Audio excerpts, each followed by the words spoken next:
which is about a little bit more than 10 minutes away at this point, we enter the approach phase where SpaceX flight controllers will work with tandem, the team in NASA and in Houston, to maneuver Dragon to the proper attitude. They will initialize the navigation sensors used for the methodical approach to the station. They'll also activate and test out a number of systems on Dragon, including the bidirectional communications with the station using what's called the C2V2 system. Now, that stands for the Common Communications for Visiting Vehicles. You can see where the acronym comes from right there. It sets up a data stream from Dragon to the station, giving another path for Dragon's telemetry to come to the ground and giving an additional command capability to astronauts aboard the orbiting laboratory. Now, that's what Crew-11 has been experiencing so far on their journey to the International Space Station. But looking ahead, at approximately 9:49 p.m. Pacific time, Dragon's Draco thrusters will fire for the approach initiation burn. This will take place when Dragon is about 2.5 kilometers below station and about 7 kilometers behind it. The approach initiation burn will bring Dragon about 400 meters or a quarter of a mile directly below the station. Now, a small approach initiation mid-course burn is planned for about 25 minutes later. These maneuvers will also move Dragon inside one of 2 checkpoints around the station that requires a set of go-no-go polls with the different control teams. Now, the first checkpoint is called the approach ellipsoid, or as you may hear us call the AE. The approach ellipsoid is an imaginary shape measuring 4 by 2 by 2 kilometers, and it's essentially a large 3-dimensional oval. Now, before controllers give Dragon permission to move inside the approach ellipsoid, the spacecraft will be on what is known as a 24-hour safe trajectory. This means that if Dragon lost all control to its thrusters... SpaceX Dragon on Dragon to ground. Comm check from seat 3. Mike, I have you loud and clear on Dragon to ground. How me? We have you loud and clear, and seats 3 and 4 are suited. The other 2 are momentarily. Copy all. Comms from the core to Crew-11 as they're donning their suits. Now, before the controllers give Dragon permission to move inside that approach ellipsoid, the spacecraft will be on what is known as a 24-hour safe trajectory. This means that if Dragon were to lose all control to its thrusters, it would be at least 24 hours before its trajectory would move inside of that approach ellipsoid. And once Dragon arrives at the 400-meter mark below the station, it will be known as what is waypoint 0. And that will be the first checkpoint during their approach to the International Space Station. The vehicle can hold here at the 400-meter mark, but if all of its systems check out, and we'll hear calls about it a little bit later on, Dragon can continue its approach to waypoint 1. Dragon's move from waypoint 0 to waypoint 1 will swing it up and over top of the station as they'll be docking to the zenith port of the Harmony module today of the International Space Station, and it'll be arriving at a distance of approximately 220 meters. At this point, it will be on what we call the docking axis, which is essentially meaning it's directly in front of the space-facing docking port, and again, on the International Space Station's Harmony module. Just before arriving at waypoint 0, the NASA and SpaceX teams will conduct a go, no-go poll for Dragon to move inside the now keep-out sphere, another checkpoint that consists of an imaginary sphere around the station with a radius of 200 meters. Flight controllers use this to monitor all arriving and departing vehicles, and this is another chance to confirm all of the guidance, navigation, and control systems are working correctly on Dragon before moving even closer to the station. It carries a similar requirement on this orbital trajectory that if Dragon were to somehow lose control of its thrusters, and the space station would be safe for 4 orbits or about 6 hours, rather than the 24 hours required to enter the approach ellipsoid. Then once Dragon has approval to move inside the keep-out sphere, it will move from waypoint 1 in toward waypoint 2, which is just 20 meters away from the station. Once Dragon is only 20 meters away at waypoint 2, the spacecraft focuses on aligning its docking system with the International Docking Adapter, or the IDA. We may also hear the call-out CHOP, which stands for Crew Hands Off Point. Now, this happens a little less than 30 seconds before docking when Dragon is just a few meters from the docking port. And then at that point, any aborts will have to be done automatically by Dragon. And the grand arrival when our crew arrives at the space station, Dragon will fly in and make contact with the IDA, giving us what we call a soft capture. The soft capture ring then retracts until sensors indicate it's time for 12 hooks to drive in place to give us a hard capture and then firmly secure Dragon to its new home on the space station. Now, once the hard capture is confirmed, the station crew aboard the International Space Station, namely NASA astronaut Nicole Ayers, will manually start to begin the docking procedures and manually pressurize the vestibule, or the area between the Dragon hatch and the International Space Station hatch. Meanwhile, umbilicals that provide power, audio, and data connections from the station to Dragon are then put in place. And then it's time for leak checks and hatch opening, which are currently timelined to come a little more than 2 hours following the docking. So right now we're continuing to track along, and we heard comms earlier between the ground and the crew. They're getting suited up to provide that extra layer of protection for them and pressurize those suits as we're entering another round of dynamic ops. It's been a busy day for Crew-11 after launch earlier this morning. So that approach initiation burn coming up in about 8 minutes or so. So we'll see and hear more communications as those crew members continue to get dressed up. Yeah, Crew-11 is currently coasting. They've got a couple more hours on their flight from launch this morning. And we did attempt a launch yesterday morning, but due to weather, had to move the launch this morning. But they're still docking around a similar time, which is great for them. They have a little bit of a shorter trip. Or I guess they could have had a longer trip on Dragon, which may have been a pro for them either way. And if they did launch yesterday, it would have been about a 39-hour phasing period Right. versus the 16 hours that you mentioned there. But even then, I feel like they might be a little anxious and excited to get there, because even at this moment, with the approach initiation burn and the anticipated docking time, which right now tracking around the 2:26 a.m. Eastern time, approximately 11:26 p.m. Pacific, that's still about 30-ish minutes, half an hour or so early. So you know that these Crew-11 members, with Commander Zena Cardman, pilot Mike Fincke, both of NASA, and then you also have Kimiya Yui of JAXA and Oleg Platonov of Roscosmos, again, getting suited up, getting ready for that approach initiation burn. But you heard it in their comms after the launch today in those special words, a lot of emotion, a lot of excitement, I'd imagine, knowing that, you know, at the end of a trip, when you're hitting your destination, that excitement continues to ramp up. Yeah, and I'm sure Zena is very excited. She's been ready since last year, so I'm really excited to see her finally flying her mission.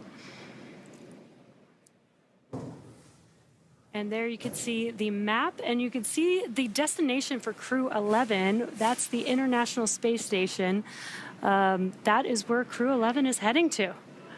And right now, the International Space Station making its way across the Pacific Ocean, and it's heading towards a southern southeast trajectory. So it's going to start to clip that southern portion of South America there. But yeah, as they continue that slow and methodical approach, they're approaching about 9 kilometers away from the International Space Station and closing in at a rate about 4.3 meters per second. So they're still moving along. And again, we're continuing to track that approach initiation burn, which we're going to be about 4 to 5 minutes away from that moment. But once they reach the International Space Station, they will become members of Expedition 73. And that already has 7 members on board. And taking a look at who's going to await them, we mentioned NASA astronaut Nicole Ayers. She's going to be a part of the hatch opening procedures that'll happen a little bit later on here today and tonight, or I guess tonight and this morning, depending on what coast you're on. But also NASA astronaut Johnny Kim. He's in the cupola, the window to the world, and he's using special technology to help monitor Dragon's progress as they continue to inch closer and closer to the International Space Station. Yeah, I'm sure both crews are very excited to meet each other. They are going to have a handoff period. This is very typical with NASA crew rotations, where we have about a week of time, depending on the mission and what needs to be handed off to each other. But this gives them that full handoff with each other before Crew 10 returns back home.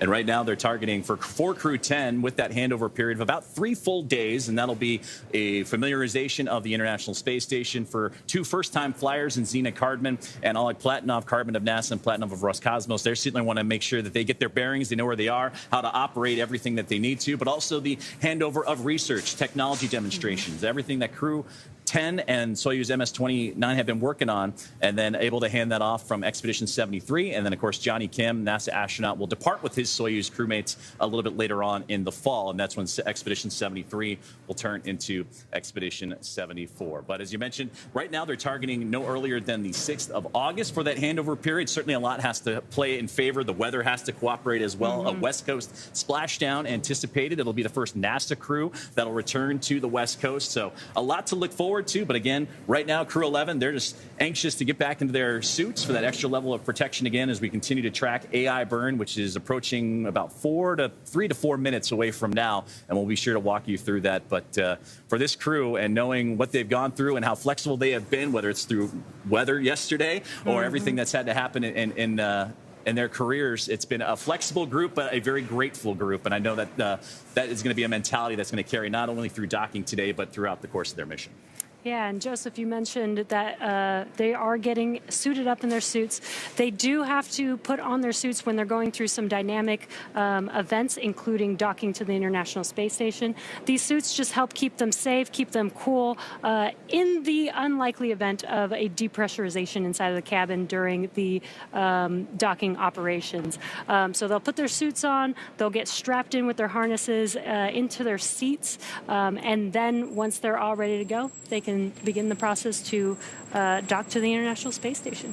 And we'll continue to hear those comms called out from the core here in SpaceX and Hawthorne and their headquarters up to the crew. Of course, they'll do similar checks, leak checks, pressurization checks that we heard at launch time. They'll initiate all those procedures as they get ready for that approach initiation burn, again, coming up here in the next couple of minutes. But you mentioned the suits themselves. One thing that we talked about during the launch earlier this morning was that one of the astronauts, Colonel Mike Fincke of NASA, is wearing one of the new IVA suits. Now, when you look at the crew all lined up, the 4 of them across, you can't really tell the differences. Everything seems, at least visually, the exact same, but I'm sure it'll be exciting for Fincke to don that suit again, and I'd be curious to get his reaction knowing what his other crewmates are wearing as well.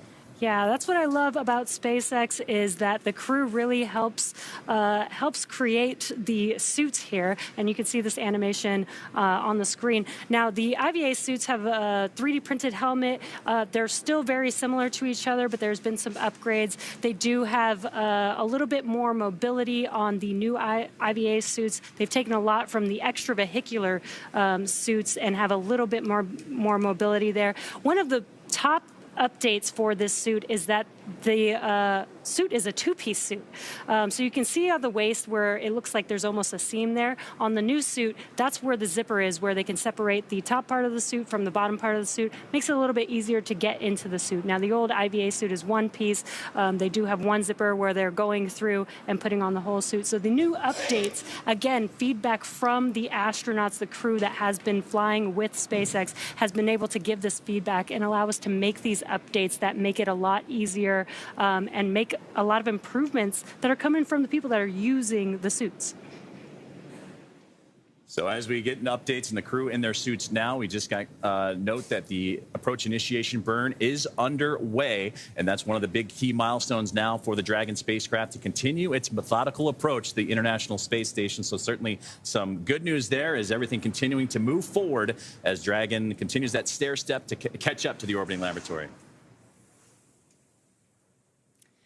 As we continue in towards docking, let's take a closer look at the Dragon spacecraft that is bringing Crew-11 to the International Space Station today. The Dragon spacecraft and its trunk stands over 27 feet tall. There are 2 windows on the spacecraft. The nose cone opens shortly after launch to expose the forward bulkhead thrusters and docking mechanism that will connect with the International Space Station to the IDA.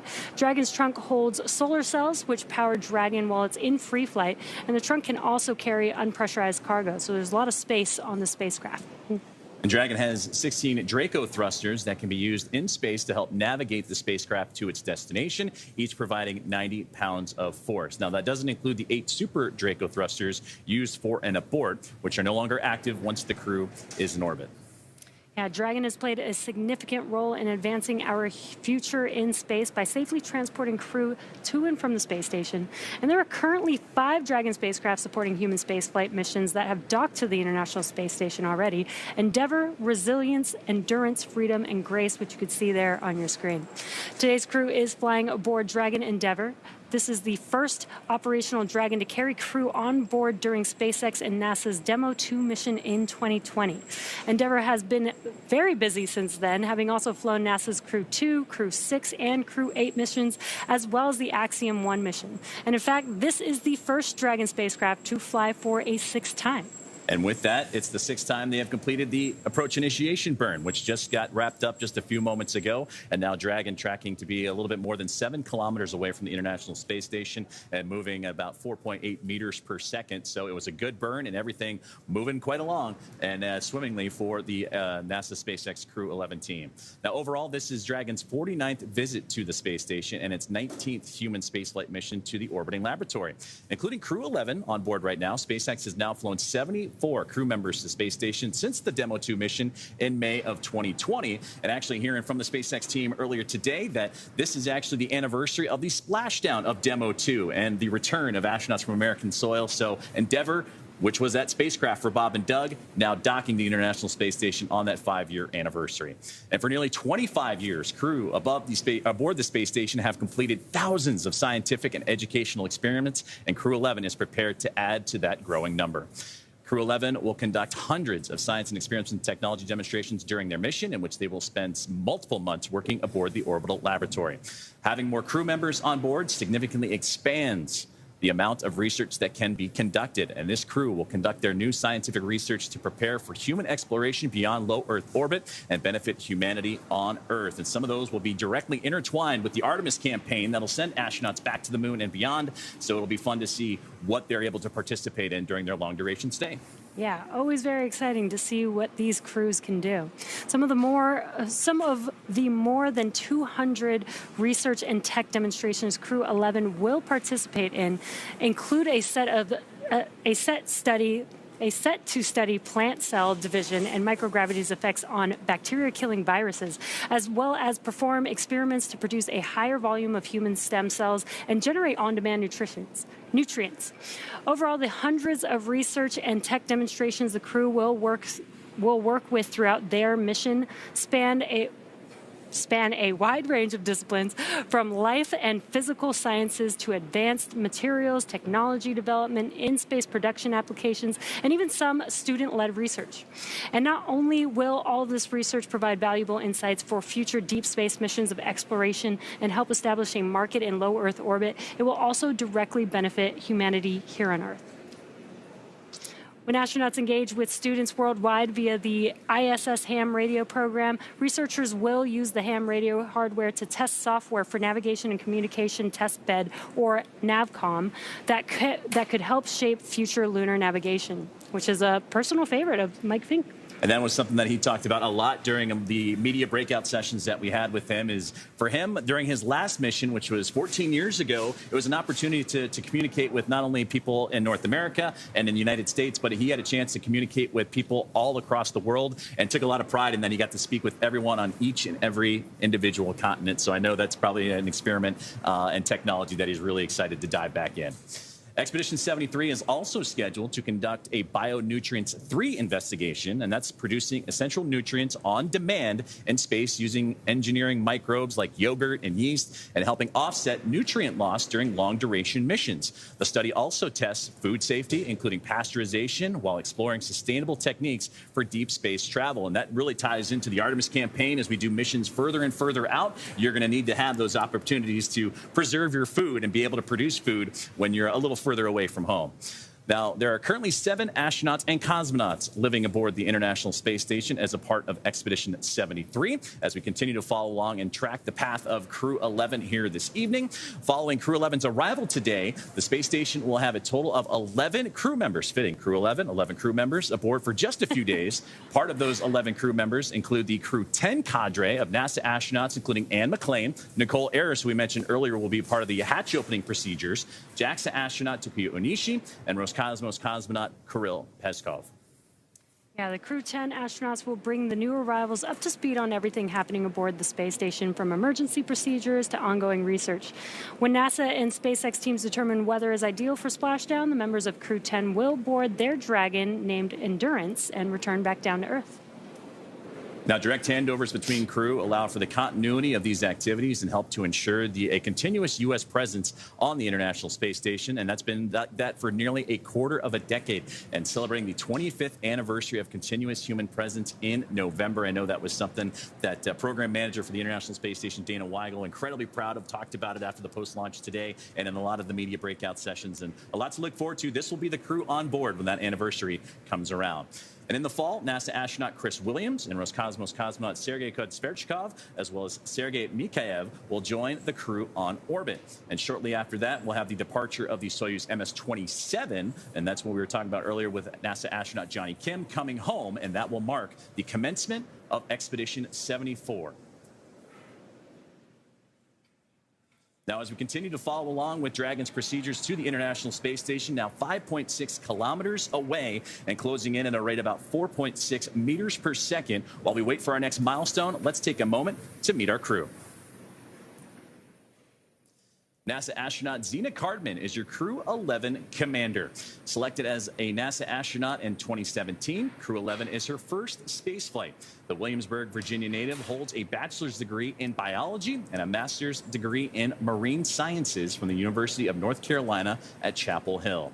At the time of her astronaut selection, she was pursuing a doctorate in geosciences, and Cardman's geobiology and geochemical cycling research focused on subsurface environments from caves to deep sea sediments since completing initial training. Cardman has supported the real-time station operations and lunar surface exploration planning. So she's used to working and studying in environments that are harsh and isolating. Now, the pilot for Crew-11 is NASA astronaut Mike Fincke. This is Fincke's fourth trip to the space station, having logged 382 days in space and 9 spacewalks during Expedition 9 in 2004, Expedition 18 in 2008, and STS-134 in 2011, the final flight of the Space Shuttle Endeavour. Throughout the past decade, Fincke has applied his expertise to NASA's Commercial Crew program, advancing the development and testing of Dragon and Boeing's Starliner spacecraft towards operational certification. The Emsworth, Pennsylvania native is a graduate of the United States Air Force Test Pilot School and holds a bachelor's degree from Massachusetts Institute of Technology, Cambridge, in both aeronautics and astronautics, as well as Earth, atmospheric, and planetary sciences.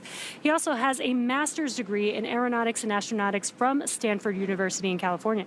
Fincke is a retired U.S. Air Force colonel with more than 2,000 flight hours in over 30 different aircraft. And it is a special trip, this Crew-11 for Mike Fincke, just because of what he's been able to accomplish with Space Shuttle Endeavour, the final mission there, and then moving on over to Dragon Endeavour for today's flight. Well, now moving on to Kimiya Yui with 142 days in space. This mission is his second trip to the International Space Station after his selection as a JAXA astronaut, in 2009.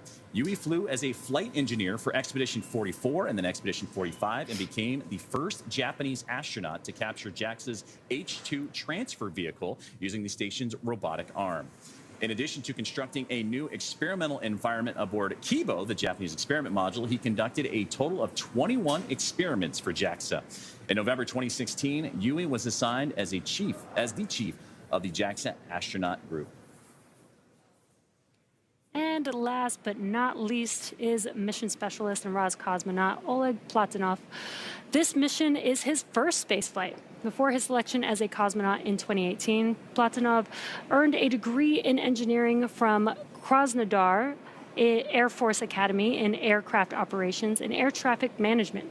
Assigned a test cosmonaut in 2021, he has experience in piloting aircraft, zero-gravity training, scuba diving, and wilderness survival. So now we continue to follow along with the path of Crew-11 as they recently completed the approach initiation burn, and everything went swimmingly for that burn. Everything nominal. The crew suited and seated, ready to continue their process. Now the next milestone is going to be waypoint 0, which we still have a little ways away. The crew about 4.7 kilometers away. Waypoint 0, that's the 400-meter mark for Dragon. So still some time, but anticipation and continuing to build up as, again, the crew both aboard Dragon Endeavour and aboard the International Space Station, anxious to have hugs and handshakes here in the next little while. Yeah, we showed that graphic earlier with all those very close maneuvers as the Dragon spacecraft approaches the International Space Station. Every single one of these maneuvers is very slight and steady. But what I think is really cool is like we're getting 400 meters away from the space station, but they're both moving at about 17,500 miles per hour. But speed is relative, so when you see them next to each other, it doesn't look that fast. They are flying very quickly. And I've heard a lot of astronauts in this process, they say slow is smooth, smooth is fast. So as methodical as it can be for the Dragon Endeavour spacecraft to make and inch its way, what we see on the screen, you're absolutely right. And to see them moving as quickly as they do, a lot can happen in a short amount of time. Well, we know that everybody is suited and seated, and again, we're continuing to track along as the Dragon spacecraft now 4.4 kilometers away from the International Space Station and continuing to close in on a range of about 4.2 meters per second.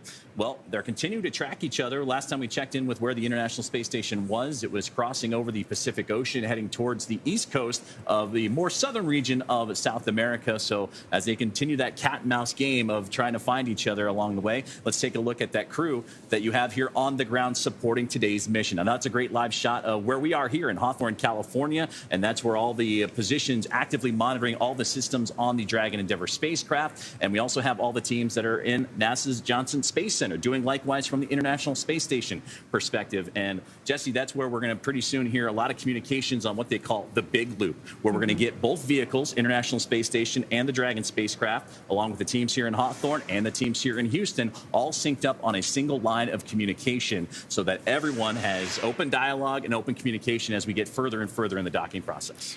Yeah, that's exactly right. There's multiple teams that are going to be monitoring the crew throughout their journey. We have the launch team this morning. We have this crew in mission control right now, Hawthorne, monitoring the crew all the way as it gets to the International Space Station. And then we'll transfer over to Houston, monitoring the crew while they're on the station. So there is that overlap period where both teams need to be working in tandem with each other. And we're about to experience that very shortly. And we're continuing to track for an approximately a contact of about 11:26 p.m. Pacific time. And that's what we're tracking right now. And that would be about 2:26 a.m. Eastern for that initial soft capture between the Dragon Endeavour spacecraft and the International. 4.010.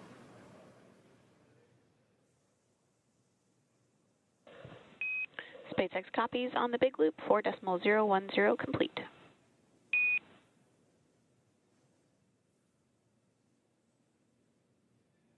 And that's great communication there between, again, the teams here on the ground and the crew up aboard. It's been a little bit quiet, but we know it's going to pick up as they get closer and closer. And again, we talked about the big loop that we're going to be here and monitoring. And again, the teams in Houston keeping a close eye on that as well. But again, we were tracking right now at approximately 11:26 p.m. Pacific time at 2:26 a.m. Eastern time for that soft capture and initial contact between Dragon Endeavour and the International Space Station. Approach initiation burn came and went well. Now we're looking to approach waypoint 0, that 400-meter mark.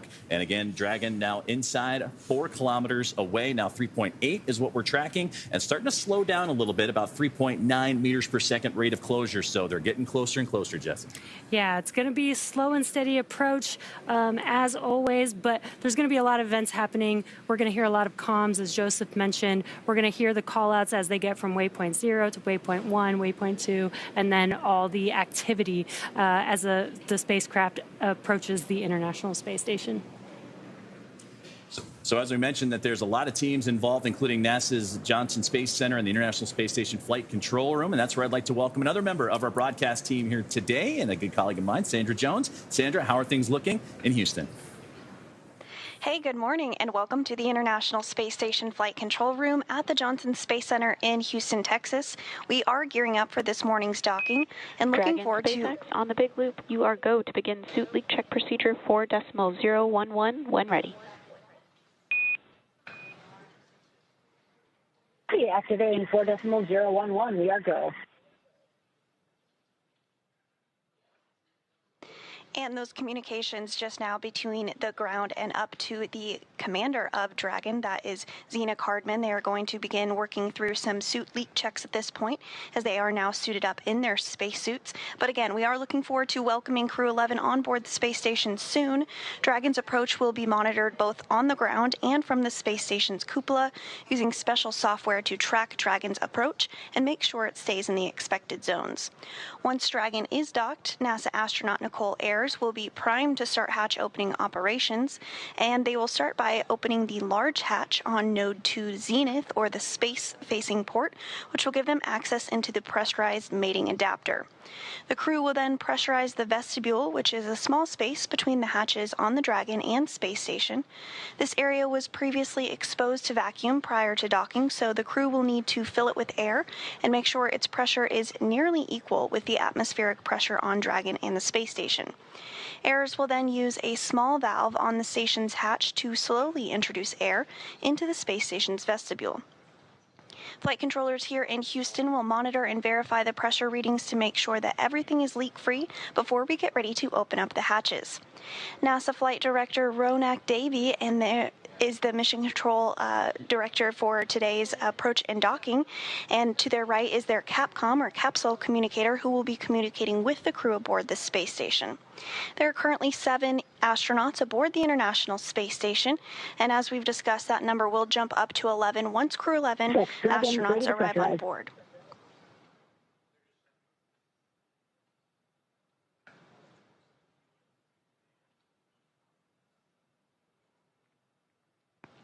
And as we continue to hear those communications as the crew is going to begin working through their leak checks, we're excited to get our Crew 11 astronauts aboard to work on handover. SpaceX on the big loop, you are go to initiate suit leak check.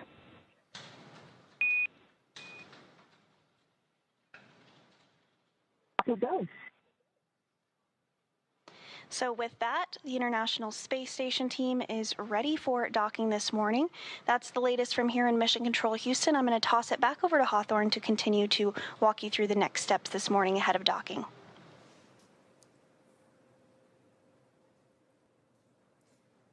Thanks, Sandra. Now coming up, once Dragon arrives at 400 meters below station, it will be at what is known as waypoint 0. That will be the first checkpoint during our approach, and you can kind of see these movements here on your screen on the graphic. The vehicle can hold here at 400 meters, but if all systems check out, Dragon can just continue its approach to waypoint 1. Dragon's move from waypoint 0 to waypoint 1 will swing it up and over top of the International Space Station, arriving at a distance of approximately 220 meters. At this point, it will be what is called the docking axis, which is essentially means directly in front of the docking port. The crew are headed to the Zenith port of the International Space Station, or the space-facing port, the Node 2 of the International Space Station. Dragon has docked to Node 2, also known as Harmony, for all of those crewed missions so far, because that's where both the international docking adapters are located. And once Dragon is only 20 meters away at waypoint 2, the spacecraft focuses on aligning its docking system with the International Docking Adapter. And again, we may hear a call out called CHOP, which stands for Crew Hands Off Point. This is a little less than 30 seconds before docking, and this means that at this point, any aborts will have to be done automatically by Dragon, hence the hands off. And the grand arrival, when our crew arrives at the International Space Station, Dragon will fly in and make contact with the IDA, or the International Docking Adapter, giving us what we call a soft capture. That soft capture ring then retracts until the sensors indicate it's time for the 12 hooks to drive in place to give us a hard capture and firmly secure Dragon into its new home on the International Space Station. The crew, namely NASA astronaut Nicole Ayers, who you heard from Sandra just a moment ago, will begin to manually pressurize the vestibule and the area between the Dragon hatch and the station hatch. Meanwhile, umbilicals that provide the power, audio, and data connections from the station to Dragon are put in place. Then it's time for leak checks and the hatch opening, which is currently timelined to come more than 2 hours or so following the docking.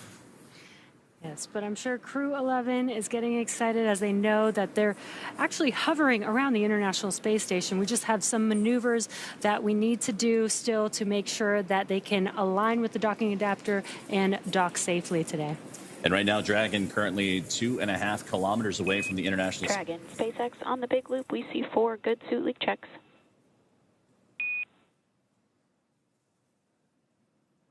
Dragon copies on the big loop. We see the same.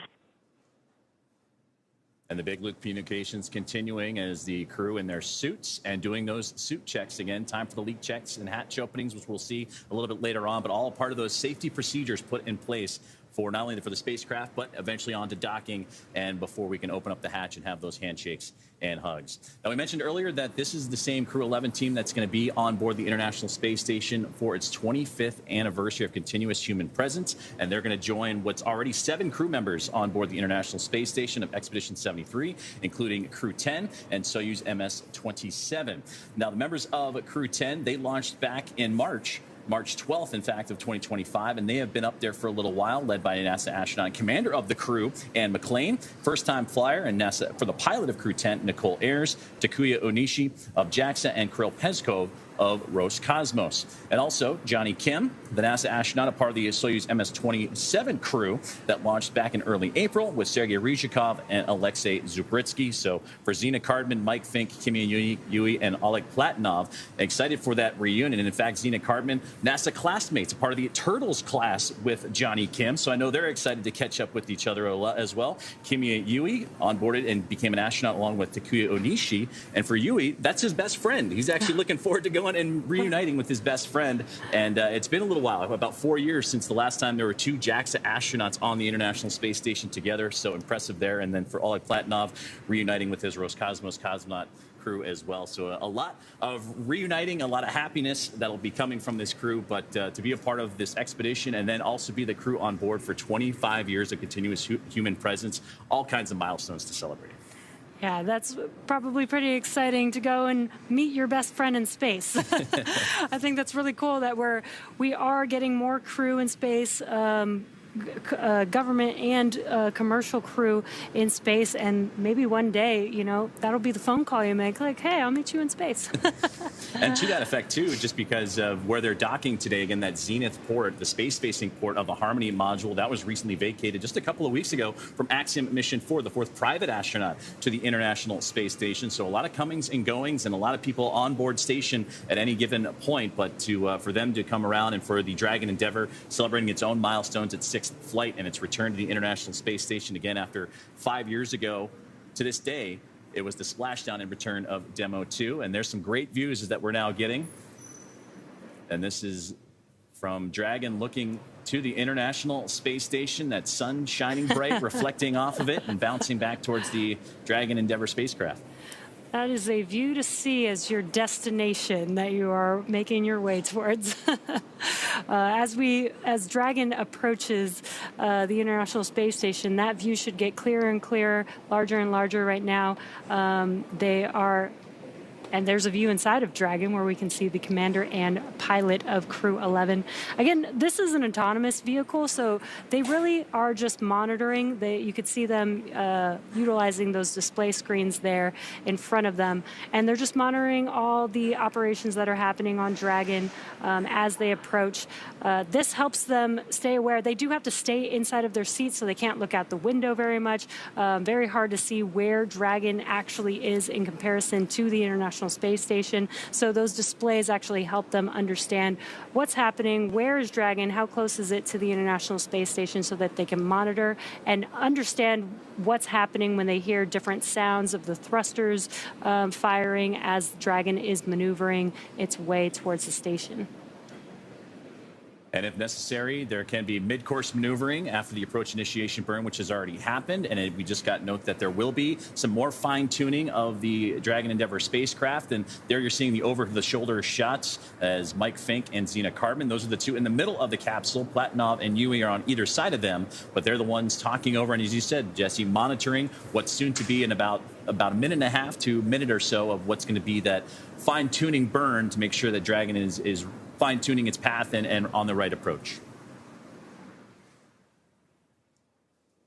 You can see the great numbers down there at the bottom of your screen, too, of how close Dragon is getting to the International Space Station. And there's the space station from Dragon once again, as they are 13 hours and 30 minutes into today's flight. Their flight from liftoff, which was earlier this morning at 11:43 a.m. Eastern, 8:43 a.m. Pacific time. So it's been a event-filled day for this Crew-11 team. Had they lifted off on the first attempt yesterday, it would have been a lot longer of a phasing, about 39 hours or so, a chance to get settled in.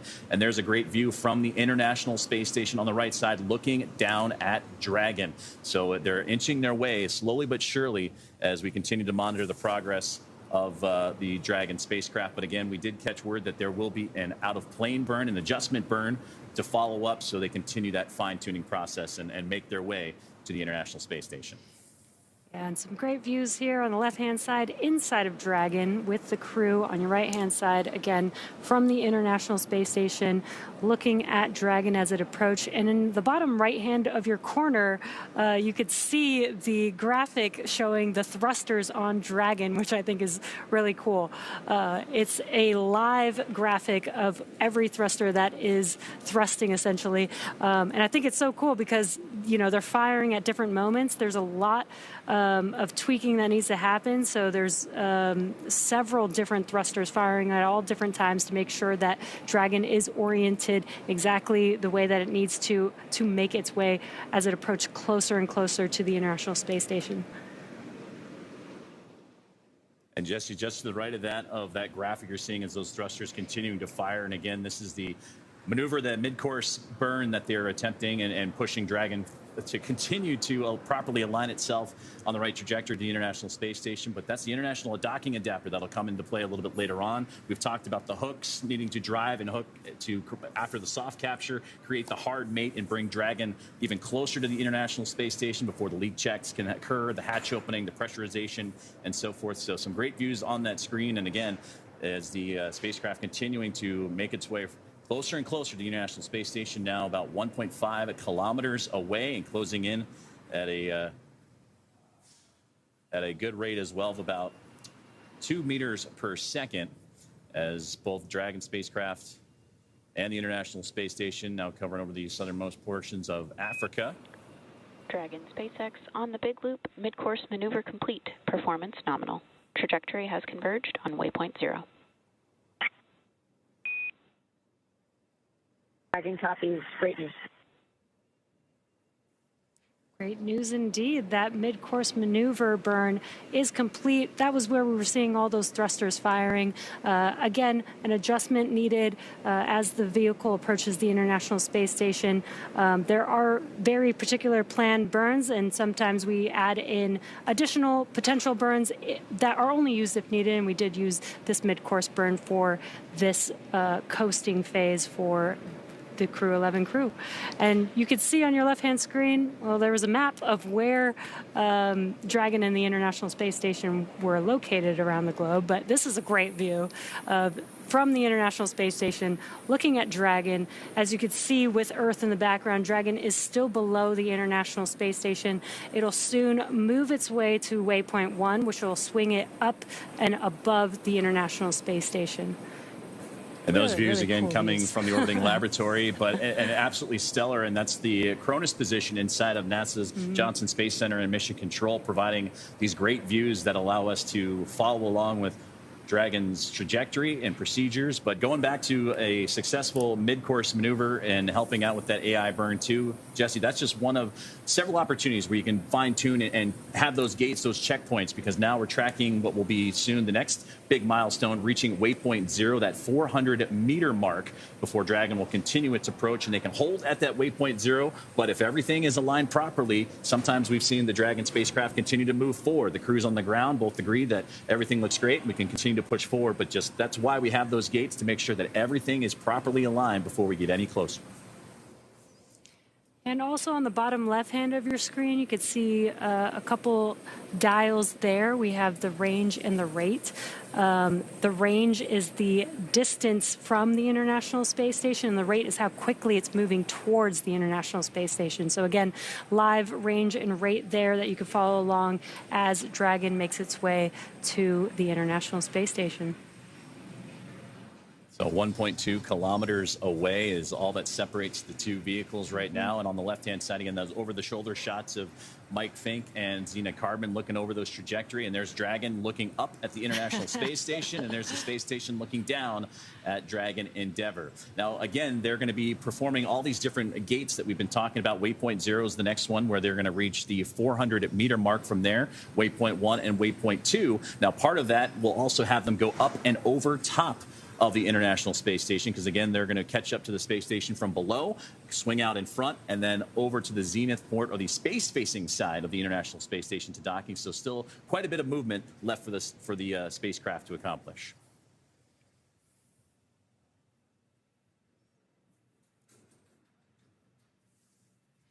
Again, as we've been mentioning, the crew is in their seats. The commander and pilot are both monitoring using those displays that are right in front of them. Again, just monitoring. Dragon is an autonomous vehicle, so essentially on autopilot as they make their way to station. And I love this view of the International Space Station. You know, you see pictures and sometimes models of the International Space Station, but when you get to see it live, like a live view like this, it is so cool to know that that is flying above the Earth at all times, and you get to see it a little bit up close. Even though we're down here on Earth, we get to see it live on these views. Especially as we get closer, all the hardware up close from the solar arrays you can see fanned out on either side. As we now just got word that there's going to be a go, no-go poll for whether or not the Dragon spacecraft can proceed past waypoint 0 or if they need to hold at that given point. So that's where everything will continue to be monitored from the teams on the ground as well as the teams inside the International Space Station and the Dragon spacecraft. The big loop, you've heard it when they call up, they say Dragon on the big loop. That's what they mean, the communications that everyone is a part of, whether it's here in Hawthorne, in Houston, on the International Space Station, or inside Dragon Endeavour.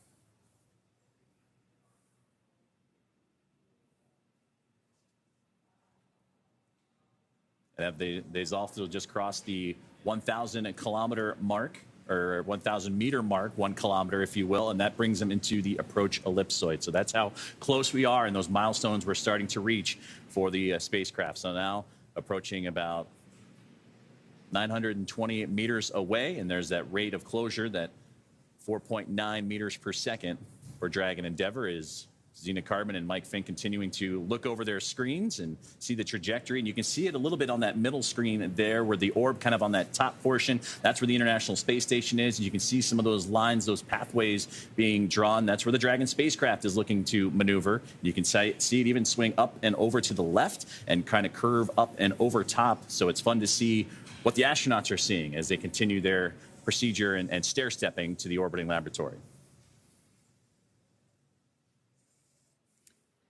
And there you can see, this is a graphic of what Joseph was just mentioning. When they reach that waypoint 0 point on the graphic, again, the vehicle will move towards waypoint 1, which will swing up and over the International Space Station. This graphic is showing the Dragon spacecraft when it's below the station, moving from Earth towards the station.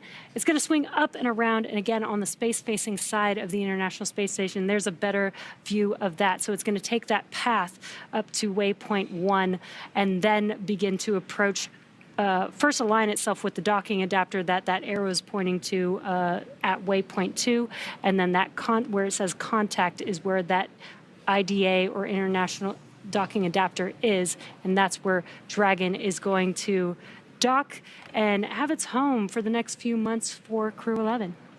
And we're still tracking that docking time, that soft capture time, at around about 11:26 p.m. Pacific, 2:26 a.m. Eastern time. And of course, as we continue to make our way towards the next milestone, that is waypoint 0 that we're talking about, we're going to get word of that go, no-go poll for the teams on the ground and how they wish for the spacecraft to continue to proceed. And there you get another great look again as coming down from the International Space Station, looking at the Dragon spacecraft. And you see that strobe light blinking, especially when you're in an orbital nighttime. It's helpful because that helps bring a shine of light literally on the International Space Station to help fine-tune some of those trajectory adjustments if necessary. Dragon SpaceX on the big loop. Ground is go for approach 0.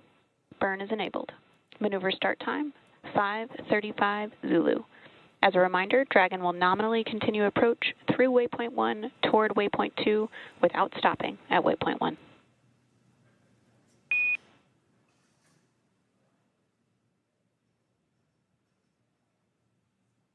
Dragon copies. We see the approach leg enabled flag is true. This will initiate at 0535 Zulu. Dragon will not stop at waypoint 1.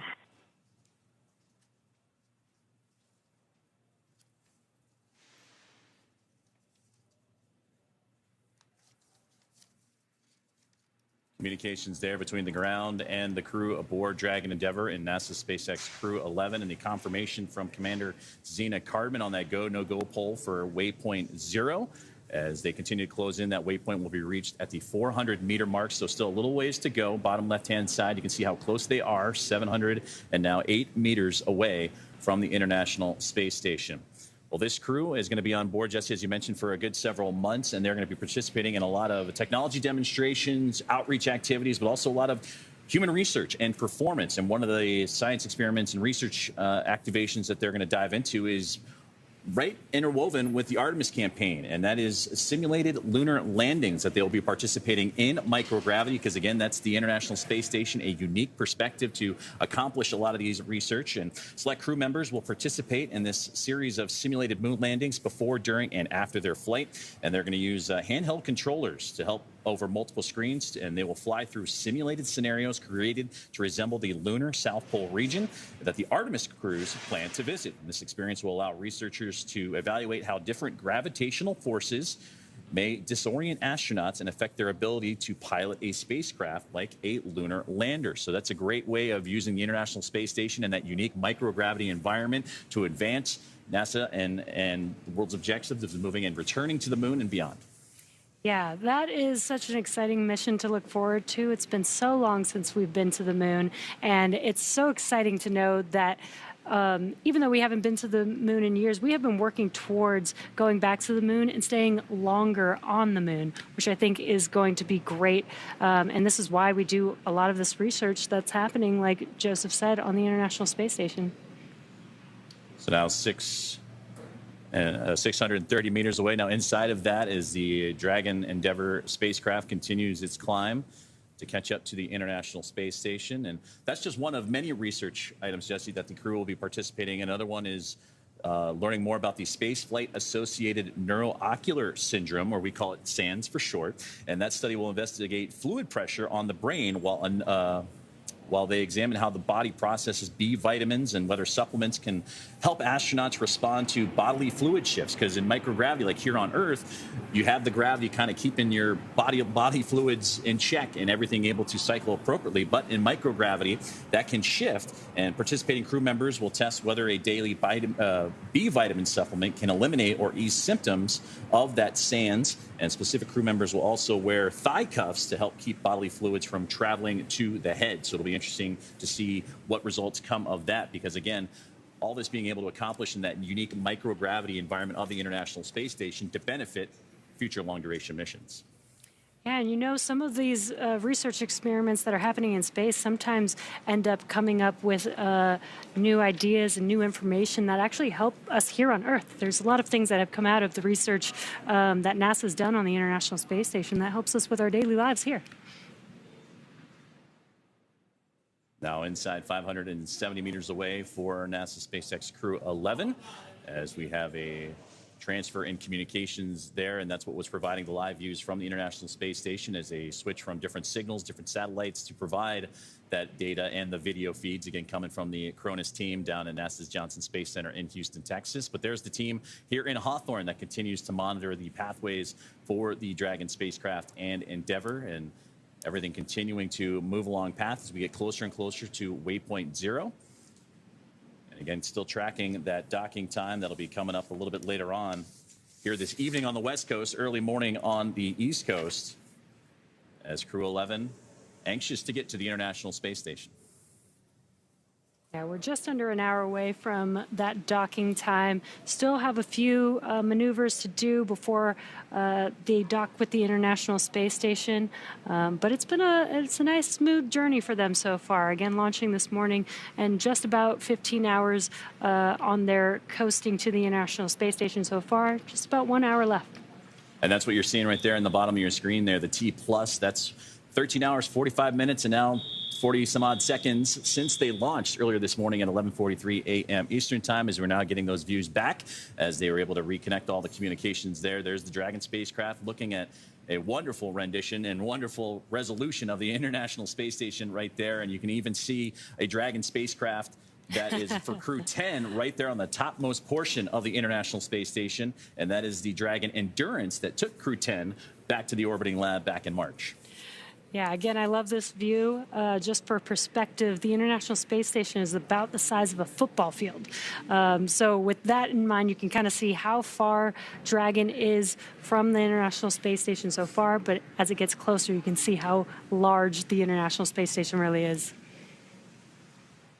We're about 5 minutes away from reaching waypoint 0 as we're closing in about 100 meters in terms of distance until we reach that 400-meter mark, and that's where waypoint 0 is to begin the first of what is going to be 3 gates or 3 checkpoints for the Dragon spacecraft to reach: waypoint 0, waypoint 1, and waypoint 2.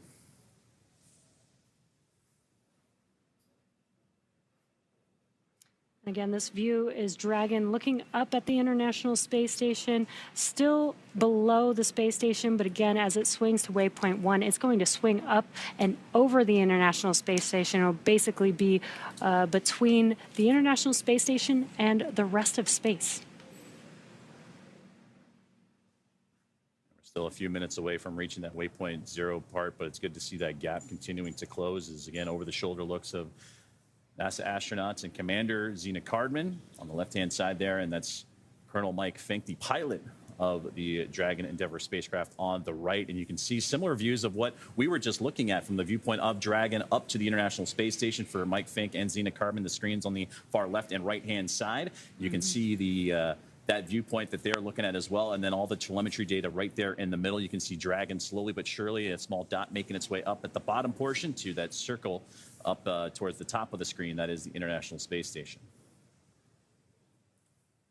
And you can also see, Jesse, it's starting to slow down a little bit, that rate of closure.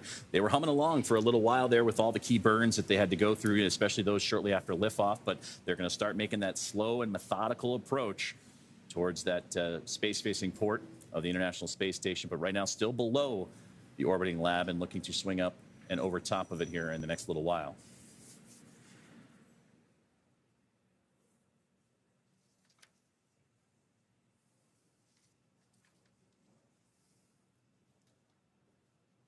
Now approaching 460 meters away, and again tracking for that docking time of approximately 11:26 a.m. Pacific, p.m. Pacific, 2:26 a.m.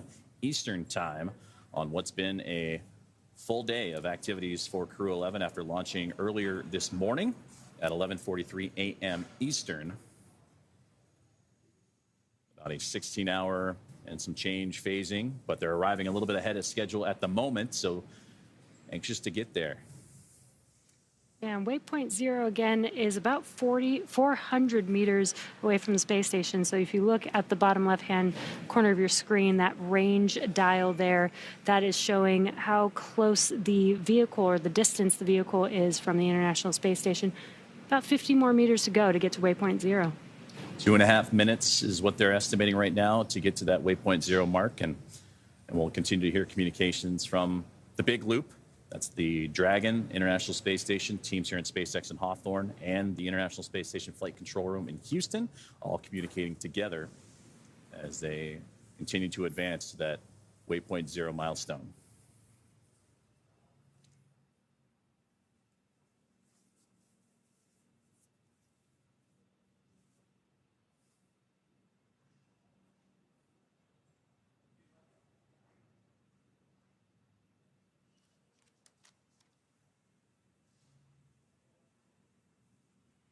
And if you're just joining us, you are watching Crew-11's Crew-11's approach to the International Space Station.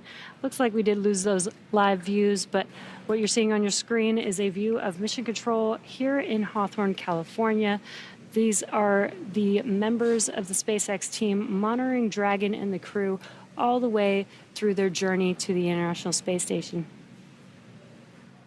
And those views continue to come and go, and that's perfectly normal. That's the communication shifting between different points of contact for the vehicles as they continue to orbit around the Earth, 17,500 miles an hour. You have to kind of pinpoint those communications. So there's little acquisitions of signal, AOS that you sometimes hear, or loss of signal, LOS, that you sometimes hear. So there's a great view of the teams inside of the SpaceX Mission Control here in Hawthorne as we await the acquisition of signal for both the Dragon spacecraft and the International Space Station to continue to bring those views. But right now we're coming up on about a minute away from reaching that waypoint 0 mark, and that's where those first of 3 gates will occur. So far, recapping what's happened, we mentioned that the launch was earlier this morning for NASA SpaceX Crew-11, and then shortly after launch, they would begin a sequence of burns, Jesse, that they would need to accomplish to stair-step their way, climb up higher, to connect and eventually catch up to the International Space Station, which they are still doing so today, and they have done so swimmingly. Everything has been going as planned for the teams and monitoring those up on the Dragon spacecraft, International Space Station, and here on the ground. And that's where it kind of puts us where we are today, is they're starting to make that 400-meter mark away and ever so slowly making it closer and closer. And again, we are approaching waypoint 0. We were just about 50 meters away when we lost that live view. But here's that graphic again to show you where Dragon currently is. Again, waypoint 0 is just 400 meters from the International Space Station. Once we reach waypoint 0, the vehicle is going to swing itself up and over the International Space Station. So this view of this graphic here showing Dragon below, basically between Earth and the International Space Station. And so to make its way from waypoint 0 to waypoint 1, it will be swinging around the space station. Here's that graphic there, up to waypoint 1, which will be between the space station and space. And then it'll align itself with that docking adapter and then make its way to dock with the International Space Station. It'll pass through waypoint 2, which is about 20 meters from the space station. Again, these are just checkpoints to make sure that the vehicle is healthy, that the International Space Station is ready for them to continue their approach, and then it'll eventually do a soft capture with the IDA and then a hard capture with 12 hard hooks that will safe the vehicle to the International Space Station for its home for the next few months. And I love that graphic, too, because it illustrates the milestones and distance, too. Not only we say waypoint 0, waypoint 1, waypoint 2, what does that mean? Well, we said 400 meters. That's waypoint 0. When you get to waypoint 1, as you mentioned, Jesse, it goes up over top. It'll be 220 meters away, and then it'll continue to approach to the 20-meter mark. Dragon SpaceX on Dragon to ground. Approach 0 has started, and the trajectory has converged on waypoint 1. Expect arrival at waypoint 1 at 6:10 Zulu.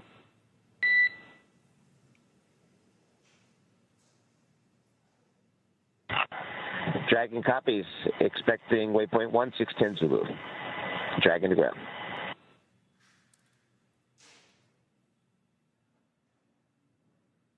So with those communications, you just heard that the Dragon spacecraft has reached waypoint 0, which means it is 400 meters directly below the station. And that's what we've been following along. And we can see it in the views coming here shortly once we receive those communications and connections back from the spacecraft and the International Space Station. Now coming up, Dragon's move from waypoint 0 to waypoint 1. As we've talked about, we'll swing it up over top of the International Space Station, and it'll then pause for a few moments and align itself at the 220-meter mark. And at this point, it'll be on what we call the docking axis, which is essentially, it means it's directly in front of the docking port, which today it's going to the zenith port, the space-facing port of the International Space Station, one of the two on that front side. There's the forward-facing, but we saw in great images earlier, that is where the Crew-10 Dragon currently resides. So that's where and why the Dragon spacecraft is going up to the space-facing port. So we're already hearing teams on the ground continuing to talk, and we'll hear more polls for going or go, no-goes as everything continues to remain on track for Crew-11 and their approach to the International Space Station. Yeah, we're just around about 30 minutes or so away from Dragon making its way to that waypoint 1 location. Again, these are slow and steady moves. As we saw when we did have live views, it looked really slow as it was approaching. But again, just a reminder, both spacecraft are flying at 17,500 miles per hour, which is pretty fast. And that docking port, again, was just recently vacated a couple of weeks ago from Axiom mission for the 4th private astronaut mission to the International Space Station that saw former NASA astronaut Peggy Whitson and her crew that had representatives for the first time coming to the International Space Station from India, Poland, and Hungary. So it's certainly a milestone mission there, but they recently had departed, splashed down off the West Coast, the second West Coast splashdown for a SpaceX Dragon. Crew-10 will be the first NASA crew to do so, but again, that's where the home will be for Crew-11 here in the next little while as we get those great views back. 410 meters is where they currently reside, and at waypoint 0, And we are now approaching the 14-hour mark of today's journey for the Crew-11 crew. And love that we get these live views. Again, this is the Crew-11 crew looking up at the International Space Station. The vehicle's still between Earth and the space station. And again, it's swinging to waypoint 1, where it will be between the space station and space on the space-facing side, which is where it's going to dock today in under an hour from now. Now, this is the 6th flight of Dragon Endeavour that Crew-11 is on board right now. We've talked about the milestones, that today is the 5th anniversary of the return of the Demo 2 crew with Bob and Doug, but this also supported, the spacecraft also supported Crew-2. We talked about Axiom Mission 4. This spacecraft supported the first private astronaut mission, Axiom Mission 1, Crew-6, and Crew-8. So a great history, as this is, again, the first flight of this particular Dragon and the first Dragon spacecraft to have 6 flights under its belt. Yeah, the flight leader of the 5 Dragon spacecraft that we have in operation, carrying crew to and from the International Space Station out into space. Just pretty incredible how far reusability has come with spacecraft. The fact that we are on the 6th flight of Dragon is mind-blowing to me. And we heard from the management teams of all the different programs, Commercial Crew Program, the NASA management, the International Space Station. But SpaceX had their management team on the post-launch press conference today, and they mentioned that this Dragon Endeavour holds the longest duration for a single mission. That was Crew-8, 235 days. And now, when they launched, they were at 700 days, right on the button, cumulative time for Dragon Endeavour. They anticipate that to possibly hit 4 digits at the time of mission completion. So again, an impressive run for this particular spacecraft, carrying NASA astronaut and commander of Crew-11, Zena Cardman, along with pilot and NASA astronaut Mike Fincke.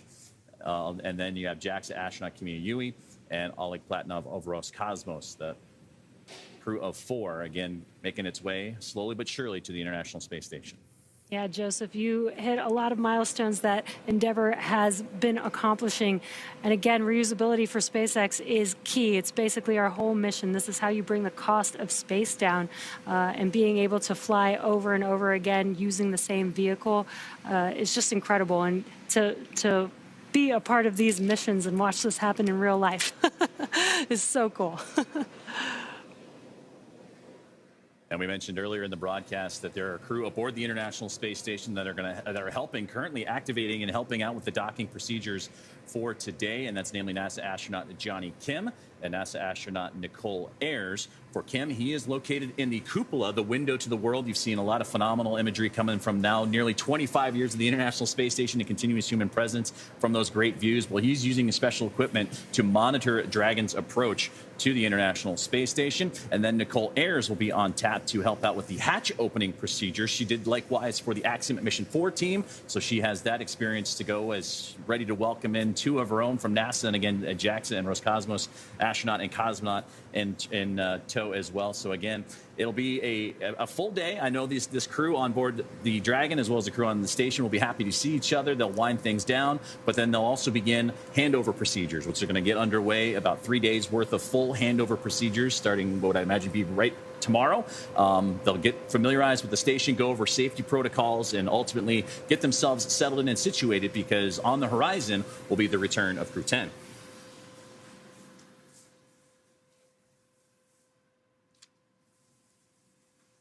And if you look in your right bottom corner, again, you can see a graphic of the Dragon spacecraft with the locations of its thrusters. And you can see the thrusters are firing one at a time. Again, it's moving from waypoint 0 to waypoint 1, and it's flying autonomously, so the thrusters are firing exactly what it needs to continue to adjust to make its way to that waypoint 1 location.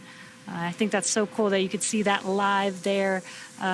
We don't always get views of the Dragon spacecraft where you can see the thruster. Sometimes we do, but this graphic allows you to see it in real time, which is awesome. And we're about 26 minutes away from reaching that waypoint 1 mark, and about 15 minutes away from the next go, no-go poll. Again, these are all part of the systems and safety checkouts to make sure that Dragon is performing as it should. The International Space Station is ready to receive the spacecraft as well. as you continue to see those great views and those solar arrays reflecting the sunlight perfectly as the spacecraft continuing to move. And you see some slight adjustments in thruster firings happening in that bottom right-hand side when they illuminate from the black to white. That's helping illustrate, again, some of those fine tunings that need to happen for a spacecraft to properly align itself up with its ultimate destination.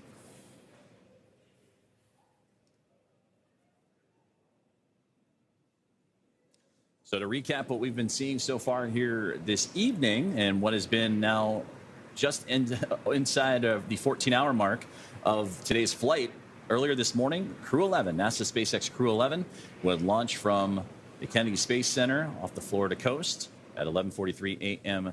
Eastern time and begin what was about a 16-hour journey and still counting down to about 2 more hours or so to if they might match up. Now, they did get a little bit ahead of schedule, but ultimately a shorter time period than their first launch attempt, which would have had them on about a 39-hour phasing, but ultimately a busy day from launch to the anticipated docking time, which we're still tracking to be around 11:26 p.m. Pacific, 2:26 a.m. Eastern time. And as we mentioned earlier, we're a few more minutes away from the waypoint 1 milestone, which will be 220 meters away, is all that separates the Dragon spacecraft and the International Space Station. And again, we're going to hear another round of go, no-go polls as the crew on board. You can see again Mike Fincke on the right-hand side, Zena Cardman, she is on the left, working through their screens. And again, as you mentioned, Jesse, autonomously Dragon, the ability to dock, but if they do need to take over manual control, they can do so, but certainly following along with every step of their procedures. This is also a cool view.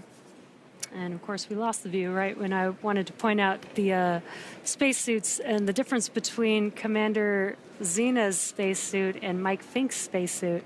When the view comes back, I'll try and point it out. But you could see the differences in the suits and the gloves and the cuffs on the arms.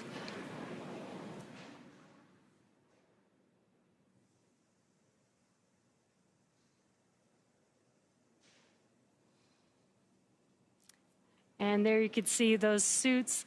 You could see the difference right there just visually from Commander Zena's suit versus Mike Fincke on the right. Mike SpaceX Fincke, Dragon to ground. Quick temperature request. Go ahead, Dragon. With you on Dragon to ground.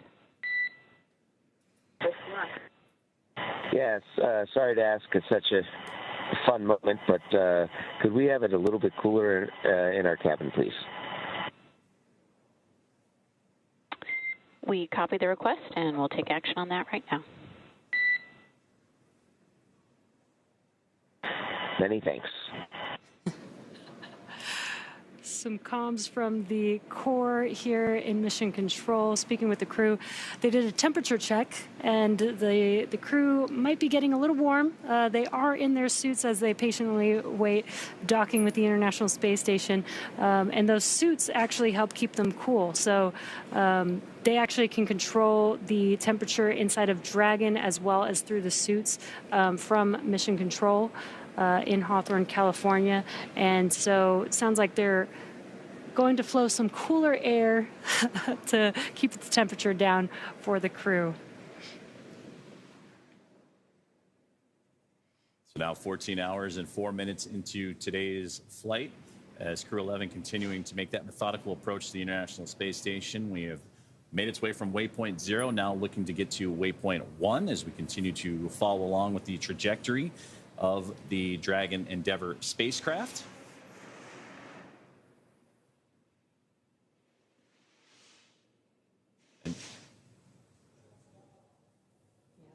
This is a slow approach to the International Space Station, but again, we have multiple checkpoints to make sure that the vehicle is safe, the crew is safe, as well as the International Space Station.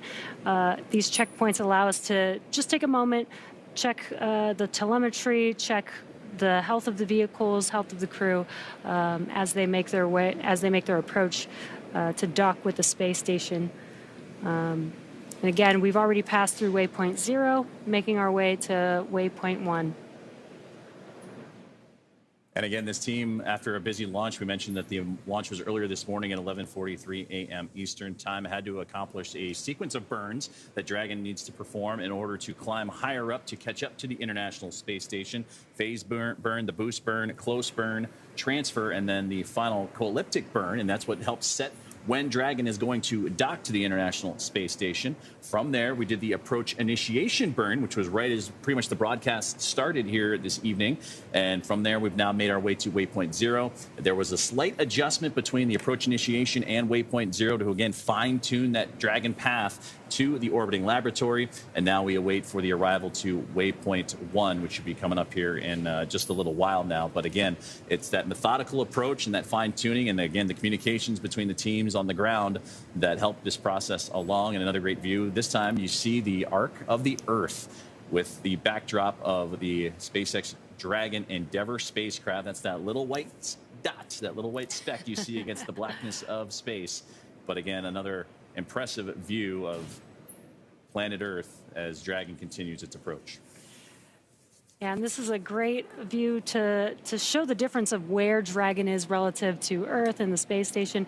Earlier, just about 20 minutes ago, when the International Space Station was looking at Dragon, you could see Earth in the background, so you could tell that Dragon was between the Earth and the space station.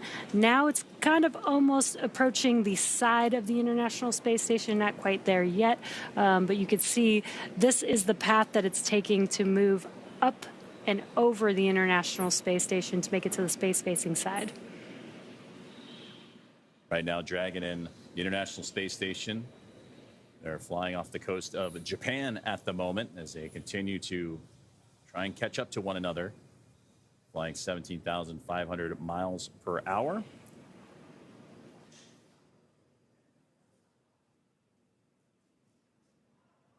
And the anticipated docking time for Crew-11 and their arrival to the orbiting laboratory around 11:26 p.m. Pacific time at 2:26 a.m. Eastern time.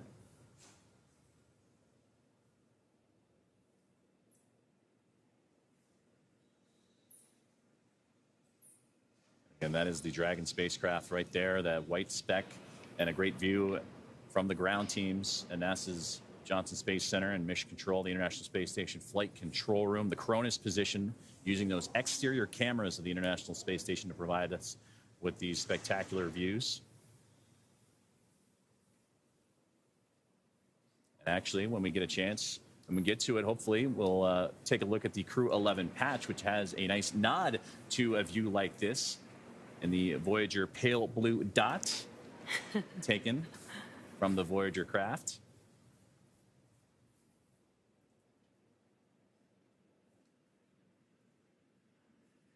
Again, coming up shortly on another go, no-go poll that'll have the Dragon Endeavour continue its journey towards the International Space Station, and from there, waypoint 1, which will be 220 meters away.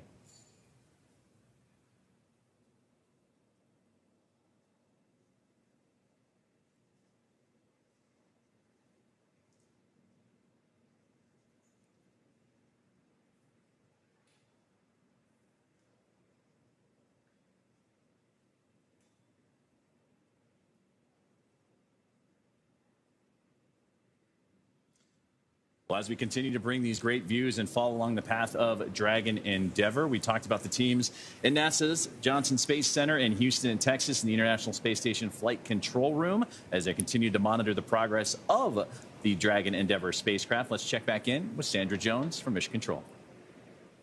Thanks, Joseph. Right now, the crew on board Space Station is awake and preparing for the upcoming docking of Dragon to Space Station. Everything is continuing to look good here on the Space Station side. As we've mentioned, NASA astronaut Johnny Kim will be in the Space Station's cupola using special software to track Dragon's approach and make sure it stays in the expected zones. NASA astronaut Nicole Ayers will also be primed for hatch opening operations once Dragon is docked. During these operations, they'll start by opening the large hatch on Node 2 Zenith, which is that space-facing port, to give them access into the pressurized mating adapter. The crew will then pressurize the vestibule, which is a small space between the hatches on Dragon and the space station. Because this area was exposed to vacuum prior to docking, the crew needs to fill it with air and make sure its pressure is nearly equal with the atmospheric pressure on Dragon and the International Space Station. Airers will use a small valve on the station's hatch to slowly introduce air into the station's vestibule.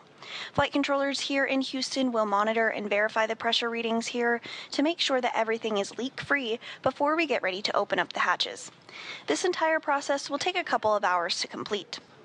We are looking forward to docking today, still tracking 1:26 a.m. Central Time, followed by hatch opening about an hour and a half later. We'll round it all out with a welcome ceremony as Crew-11 officially joins the Expedition 73 crew currently aboard the International Space Station. Again, everything continuing to go smoothly from here in Mission Control Houston, so back over to Hawthorne. Thank you very much, Sandra. And yes, still a lot to come for the Dragon Endeavour spacecraft as they continue that methodical approach. You mentioned Johnny Kim continuing to monitor from the cupola, and Nicole Ayers, who will be on tap for the hatch opening procedures and pressurization checks, those leak checks once soft capture and then hard capture are completed. And then it usually takes about from soft capture and that initial contact to about 2 hours or so between hatch opening and welcoming the crew formally on board. And again, we'll hear all the communications and comms coming from all the teams involved, both here in Hawthorne and in Johnson Space Center and Mission Control. So again, that's a great view of the view from the International Space Station to the Dragon Endeavour spacecraft. This is a great view from the International Space Station, looking at Dragon as it's making its approach. And the sun is shining bright on Dragon, looking very bright there. We might be able to see some live thrust firings here from this view. There you go. And I like that you can see the reflection of Dragon in the lens. Yeah. It's a pretty awesome view. And there we're getting a sharper image. Very clear image of Dragon now. Very telling. Dragon SpaceX on Dragon to ground for cabin temperature.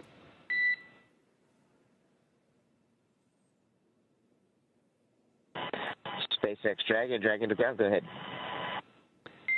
The ground team just took action to drop our thermal control system loop from the warm configuration to the medium configuration. That should help cool down the cabin temperature a bit for you guys. We're going to continue to keep an eye on it. All right, Dragon copies. We can feel it's already cooling down a little bit, so we'll be chilling. Thank you.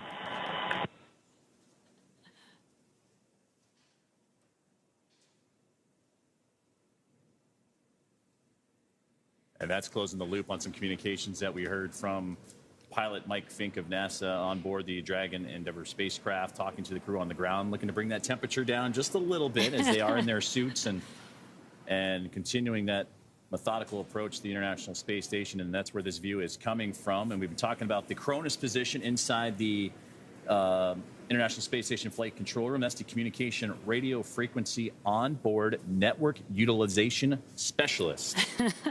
That helps us put together these views. And actually, when you look inside of Mission Control, if you get a chance to visit Johnson Space Center, they are right in front of the Public Affairs Officer, where Sandra Jones is today doing commentary, and they have the access to work closely with the team to provide some of these great views from the International Space Station looking onto the SpaceX Dragon spacecraft. And we also just got word that we're going to be coming up soon on the go, no-go poll for Waypoint 2 as they continue to march closer and closer to Waypoint 1. Again, Waypoint 1 is 220 meters away. Waypoint 2 will bring the spacecraft to just 20 meters away from the International Space Station. We'll hear the results of that go, no-go poll here shortly. And then after those communications, that is when the spacecraft itself will have reached that Waypoint 1 mark. We are getting closer and closer to seeing Crew-11 dock with the International Space Station, expecting that docking time to happen at 11:26 p.m. Pacific time. And again, really cool views. You could see Dragon getting clearer and clearer and closer to the International Space Station in this view. Again, we've got the dark background. That means that there's space behind Dragon, so it's moving from that waypoint 0, which was between Earth and the International Space Station. Now it's probably closer to being right next to the space station. And in your bottom left-hand corner, you can see the range or the distance from the space station, which is 381 meters from the space station. There's a better view to see a little bit more what that distance looks like as the Dragon spacecraft gets closer and closer to the station. As these two continue to track down each other, they are currently flying over the North Pacific right now, some 250 plus statute miles above the Earth.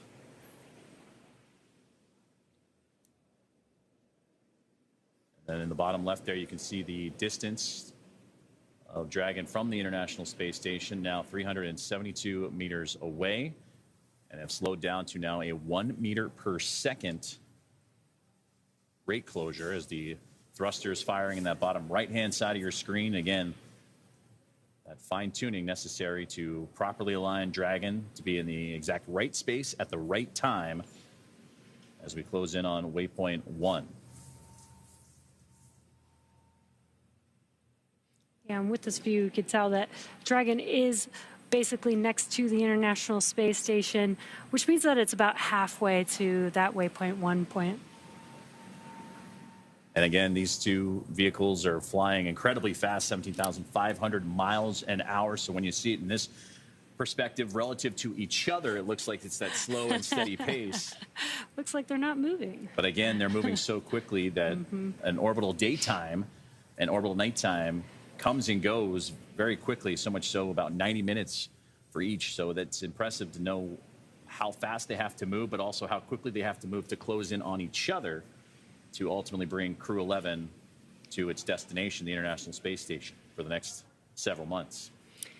Yeah, if you really like sunrises and sunsets, being an astronaut is a great job to have because you get about 15, 16 of those every single day. And that's something that I know Zena Cardman has talked a lot about, is getting spectacular views of photos, and that's a wonderful view from Dragon to the International Space Station. And there you can see that backside of Space Station in shadow as the sun just off to that left-hand side of Earth. That is such a cool view. As the Dragon spacecraft now making its way up over top of the International Space Station. That gives you great perspective of where they're heading. That space-facing port, that zenith port of the Harmony module. So you had them when we originally started, they were just underneath the International Space Station. Then they swung up to be right about in line to where the Crew-10 Dragon is, that forward port. Well, now they have a little bit more ways to go. And there's a great illustration in the middle of that screen there, that Dragon where the line kind of swooshes around the circle. That's the Dragon spacecraft, and it needs to get to the top of that circle representing the International Space Station before it can properly align itself to the docking access and get ready to close in for those final few moments before docking itself. But this grid gives a great illustration of that flying up and over top maneuver that Endeavour is currently experiencing. Yeah, I literally love this view. This is so awesome to see the International Space Station with Earth in the background. Again, Dragon is going to be moving to above the space station, so we'll eventually see, this is a view from Dragon, so we'll eventually see a view from Dragon looking at the space station with Earth like all behind the space station. That's how you know that Dragon will be above the space station. And they again are currently flying over the Pacific Ocean. They're just about to pass over Hawaii at the moment, as Crew-11 continuing that methodical approach, now 314 meters away from the International Space Station, closing in at about 1.1 meters per second. View on the left there is the over-the-shoulder look of Commander Zena Cardman and Mike Fincke, and on the right is the view from the space station to the Dragon. And again, there's the International Space Station from Dragon on the left. And on that left-hand side, you can see the great solar arrays of the International Space Station, but you can also see the IROSAs, the rollout solar arrays on that left-hand side to help enhance the power of the International Space Station, collecting that sunlight, converting it into energy for the crew on board to fly the orbiting laboratory. And Dragon also does have solar arrays attached to the Dragon trunk. It's just on half of the trunk, but similar. While Dragon is in space and while it's docked to the International Space Station, that's how the Dragon spacecraft will be powered for its duration of its mission until it comes back down for splashdown. Now, 294 meters away. The milestone we're looking to get to is 220. That is waypoint 1. And we just received note that that's going to be about 6 minutes away as Dragon Endeavour and Crew-11 continue its approach to the International Space Station, tracking approximately 2:26 a.m. Eastern Time, 11:26 p.m. Pacific Time for what has been a full day for the crew, launching earlier this morning at 11:43 a.m. Eastern from Launch Complex 39A in NASA's Kennedy Space Center, and then would execute a sequence of burns after a nominal orbit insertion and great performances from Stage 1 and Stage 2 of the Falcon 9, and then would begin that stair step with those burns, the phase burn, boost burn, close burn, transfer burn, and then the final co-elliptic burn to get them into the position they're in now. And then the approach initiation burn is what started our broadcast today to begin that journey towards the space station, and now hitting those milestones. Waypoint 0 has come and gone, and now we're approaching waypoint 1, which again will be 220 meters that separates Dragon from the space station.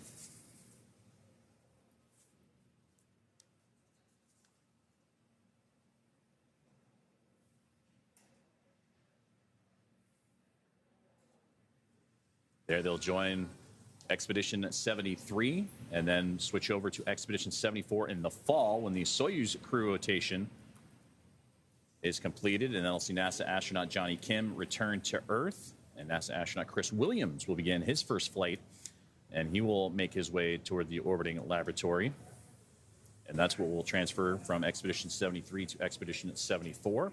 And currently on board and monitoring Johnny Kim, again in the cupola using the special tools to monitor Dragon's approach, Nicole Ayers will be tapped with responsibilities for hatch opening procedures. Ayers, member of Crew 10, alongside with Anne McLean of NASA, Takuya Onishi and Kirill Peskov of JAXA and Roscosmos, respectively.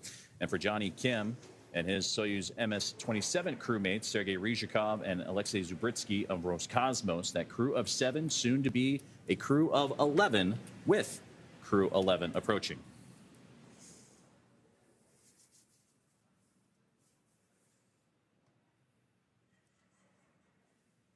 Now closing in on 3 minutes until Crew-11 reaches waypoint 1, and you can start to see the sun setting a little bit. And we talked about the orbital daytime, orbital nighttime, and that's where we're going to lean on that strobe in the middle of the Dragon spacecraft to help identify where the craft is in relationship to the International Space Station. And of course, you see the port side and starboard side red and green lights to help illustrate their direction as well.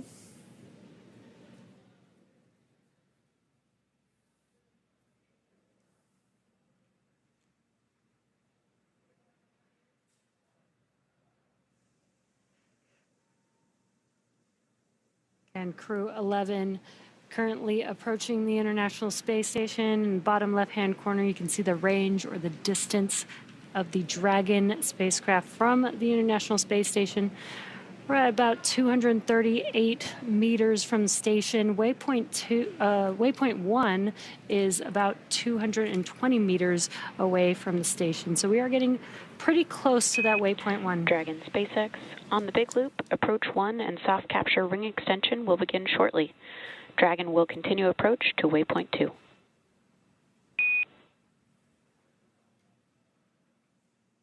Copies. Ring extension beginning shortly. We're expecting to continue through waypoint 1 onward to waypoint 2. And as you heard those comms, we do have these checkpoints, waypoint 0, waypoint 1, waypoint 2. You heard those comms. Basically, a go-no-go poll was performed, and the Dragon spacecraft will actually pass through waypoint 1 and just begin to waypoint 2. So great news, smooth ride, no need to stop and hold, as they mentioned. they'll just move forward to that. Once they pass through waypoint 1, they'll just move forward to waypoint 2, which is at about 20 meters away from the International Space Station. And during that movement, they also will be aligning the Dragon spacecraft with the docking adapter during that movement as well. And that's what I was just looking at my notes real quickly, is that is going to align itself with the docking axis, and it's great to hear that they can move past waypoint 1 and move to 20 meters away, waypoint 2, as we have now reached an orbital nighttime, and that's where we'll lean on those strobe lights, the strobe light and the starboard and port side lights of the Dragon Endeavour spacecraft to help us identify where it is in space in relationship to the International Space Station. Now, a little more than 14 hours and 26 minutes into the journey of Crew-11. Yeah, again, the spacecraft is now above the International Space Station on the space side, so it's looking from the International Space Station to Dragon. You just see space in the background. And the team's on the ground continuing to monitor the trajectory. We should be crossing waypoint 1 here in just a matter of moments. Again, having them 220 meters away. You notice before we lost the data there at the bottom left-hand side, that rate of closure slowing down to now less than a meter per second.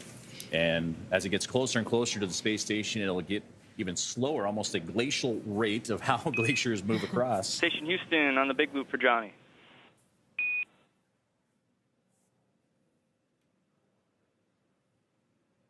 Station on the big loop for you. Monitor approach per step 3 of 1.102, Dragon approach and retreat monitoring. Let us know when your review is complete and you are ready for docking. Station monitoring per step 3, the procedure review is complete and station crew ready for docking.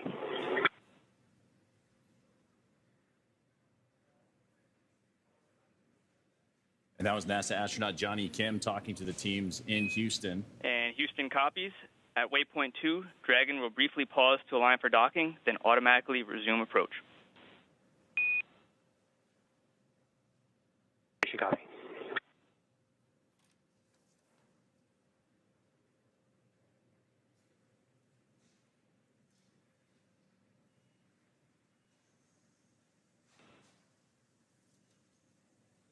So NASA astronaut Johnny Kim communicating with the teams on the ground of the docking procedures. The soft capture ring has also been activated from the International Space Station side, ready to receive Dragon Endeavour and Crew-11.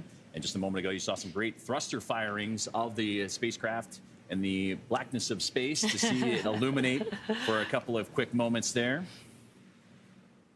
Yeah, that was definitely the cool part of this view. Even though it's all black in the background, it really highlights those thruster firings and, again, kind of shows all the different firings that need to happen to reorient the Dragon spacecraft to the checkpoints that it needs to make it to in order to dock with the International Space Station. We talked about two imaginary boundaries around the International Space Station, the approach ellipsoid and the keep out sphere. We call it the neighborhood of the International Space Station. Well, they just reached the second of those two boundaries in the keep out sphere. So Dragon, again, getting closer and closer to the International Space Station. You heard that they received the go to proceed past waypoint 1, and then they will pause. That was part of the communications to Johnny Kim. They will pause at waypoint 2, make sure everything is A-OK before autonomously giving the green light to continue on to docking. Yeah, you also heard them call out some procedures. Just a reminder that every step of this process is a very strategic and very particular process. We do have to make sure that, everything goes smooth to keep the crew on Dragon as well as on the station safe. So it's very important to follow these procedures step by step. And they're calling out to each other. They're following those procedures here on the ground as well as on the International Space Station and on Dragon. So they're all looking at the same procedure together. And again, it's a testament to the teamwork that has to happen for all teams across the globe and across the United States, namely, and there you can see the teams here in Hawthorne, California, the SpaceX Mission Control, but we saw the teams in NASA's Johnson Space Center a little bit early on as well from the International Space Station perspective, keeping a close eye on everything. So right now, the The view's disrupted a little bit. We've had that happen throughout the broadcast today, completely expected, as communications as the two vehicles orbiting around the Earth very fast, again, 17,500 miles an hour. They have to transfer those communications lines between satellites in order to obtain the great footage that we've been seeing so far throughout the broadcast. Perfect. Dragon on the big loop. Visors are secure. SpaceX copies on the big loop. Visors secure. And another step to crew arrival to the International Space Station is they are in their suits. We've heard them do the pressure checks. Now they're putting their visors down. Again, that's just to give another level of safety and security for the crew on board Dragon Endeavour as they start making their way closer and closer from waypoint 1 to waypoint 2. Yeah, exactly. Now, we did, again, get that go to pass through waypoint 1 and begin to approach to waypoint 2. So initial contact between Dragon and the International Space Station is expected at about 11:26 p.m. Pacific Time or 2:26 a.m. Eastern Time. Now, before reaching waypoint 1, mission operators conducted a go-no-go poll to allow Dragon to begin its approach to waypoint 2, which is located inside of the keep-out sphere about 20 meters from the space station. And as mentioned previously, all these visiting vehicles take this phased approach to the International Space Station and stopping at these predetermined gates, all these waypoints that we've been mentioning. And that's for teams to run quick checks on vehicle performance before approaching the International Space Station. When it comes to bringing two spacecraft together, slow and steady wins the race, as docking operations require a great deal of precision to make sure we're keeping the spacecraft and the crew safe. At the 20-meter distance from station's docking adapter, Dragon SpaceX on the big loop. Soft capture ring extension complete. Dragon copies. Ring extended. We see the same. and just some comms as the soft capture ring is preparing for Dragon to approach and dock with the International Space Station. Now, at the 20-meter distance from station's docking adapter, Dragon's approach will slow, and it will begin to align itself with the adapter to come in for the final approach. And you can see that there on your graphic. We've already passed through waypoint 1 and waypoint 2. We're now making the crew is making their way to waypoint 2, about 20 meters away. And then where you see contact, that is where the IDA, or the International Docking Adapter, is, and that's where Dragon will mate with the International Space Station. And you saw that rate of closure continuing to get slower and slower. We mentioned a glacial rate almost, because you don't want anything to happen too quickly for Dragon and the International Space Station to come together. You heard the soft capture ring, and that contact with the capture ring will then retract to bring Dragon in for the hard capture sequence. And as further precaution, Dragon's soft capture system includes a set of rotary spring dampeners to lessen the force of the contact between the spacecraft and the International Space Station. You will pause a few moments to let that relative motion dampen out a little bit before continuing for the hooks to drive, form that hard mate from a soft capture to a hard mate, and there we can begin the hatch opening procedures, the leak checks, and so forth. So a lot has to happen as you start making your way closer and closer to the space station. We'll hear a lot more comms in the process as well, but to have that step-by-step procedure and be what they say, you know, is slow is smooth, smooth is fast, and that's what they're executing right now in these final few more moments before that soft capture and docking.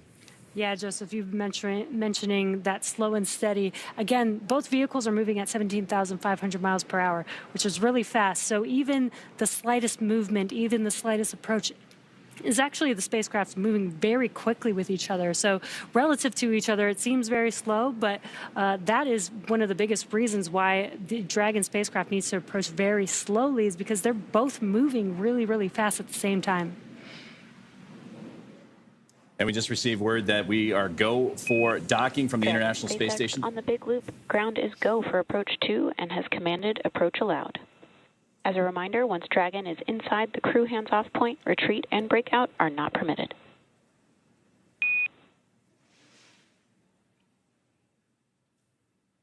Dragon copies. Once they are inside the crew hands-off, we will go hands off.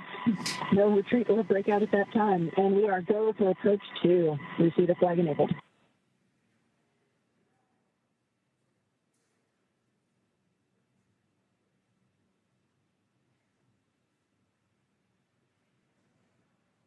Communications between the team, as you see that rate closure continuing on now.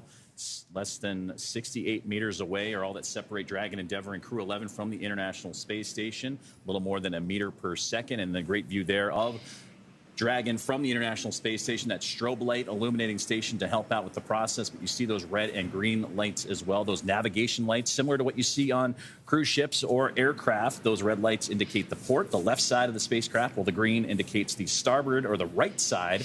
And these lights help with the orientation and safe navigation, particularly during moments like this, docking and undocking with the International Space Station. So great to see, but again, it's getting closer to the orbiting laboratory, now less than 56 meters away. And waypoint 2, the next milestone we're awaiting, and that'll be the 20-meter mark. And we've heard communications from the teams here on the ground to the crew that they expect to have that waypoint 2 mark to be a hold. They'll analyze, make sure everything is where it needs to be in terms of the alignment and trajectory before proceeding to docking. But we also heard that the ground is go and the International Space Station is go for those procedures, and we'll continue to follow along as the crew makes that methodical approach to the orbiting laboratory. Yeah, and we are expecting docking to occur at about 11:26 p.m. Pacific time, which is about 6 minutes from now. Again, it's going to be a slow approach. The Dragon spacecraft is an autonomous vehicle, so again, all of this alignment, we are using the guidance navigation system to basically detect where that IDA is, line itself up, orientation, and then begin approach to docking, which I think is very cool. It's basically, you know, flying itself. The crew doesn't need to do anything. They just need to monitor and wait till they dock with the station. As we get closer to that 20-meter mark, that waypoint 2, which is at 20 meters, so you're at less than 15 meters away from reaching that milestone. You heard the communications with the crew hands-off point, the chop, that happens right in those final few moments, right before the soft capture and initial contact between the International Space Station and the Dragon Endeavour spacecraft. So everything's starting to line itself up, and there you can see great thruster firings, and we'll get those views back to you here shortly. But again, that's that fine-tuning that has to occur as it lines itself up for waypoint 2, and then those final few moments and final few bits of distance from them and the International Space Station. Yeah, that's another thing to clarify. You mentioned CHOP. So the vehicle is flying autonomously, but the commander or pilot could take over the spacecraft manually at any moment if they needed to. So that is why we have that CHOP moment in time, that once it gets past that point, they can no longer manually override the vehicle. They will have to be hands-off, hence the crew hands-off point. And Dragon has slowed down that rate of closure, now at 0.4 meters per second. That is less than a mile an hour. So that is kind of helps illustrate how methodical this approach has to be. And there you can see some great thruster firings illuminating in the darkness of space. As we have reached the 20-meter mark, or right on the cusp of the 20-meter mark, and waypoint 2. And again, they will hold for just a moment. Again, this is just a checkpoint to make sure that the vehicles are healthy and are ready for docking with the space station.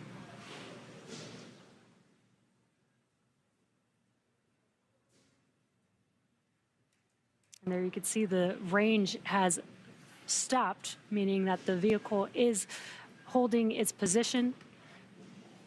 Again, the teams are going to be monitoring. Station Houston on the Big Loop. Dragon is on final approach and is go for docking. Monitor per steps 5 and 6 in 1.102. Dragon approach and retreat monitor. Station docking monitoring per steps 5 and 6. Exciting call out there. We are go for docking, and you can already see the range, already the Dragon spacecraft approaching the International Space Station.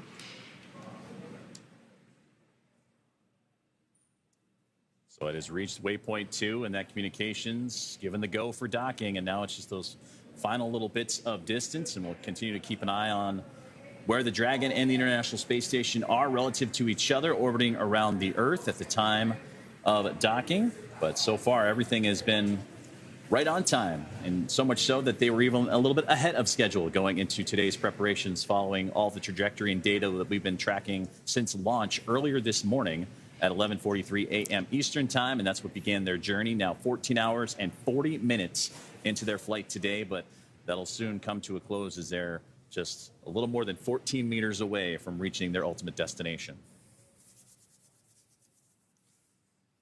Yeah, very exciting. And again, just a reminder, in the bottom right-hand corner, you could see a graphic showing the Dragon spacecraft thrusters on board.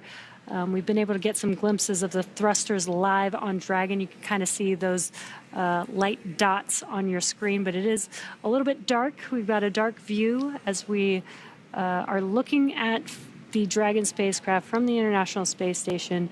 Dragon is up and above the space station, between the space station and outer space. And receive note that we're a little less than 3 minutes away from capture and contact, pardon me. Big loop, approaching 10 meters. Copy, 10 meters. And 10 meters to go. So again, continuing to close the gap between Dragon Endeavour and the International Space Station, currently flying over the South Pacific, as they are down to single digits in terms of meters between the Dragon Endeavour and Crew-11 on board and the International Space Station.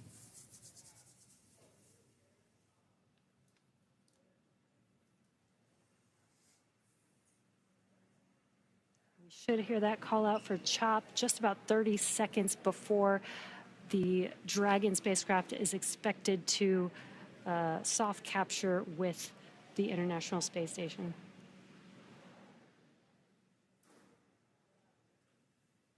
Those thrusters continuing to fire to push Dragon in even closer at 0.3 meters per second. Now about to be 5 meters away, and we'll wait for that contact call out. 5 meters.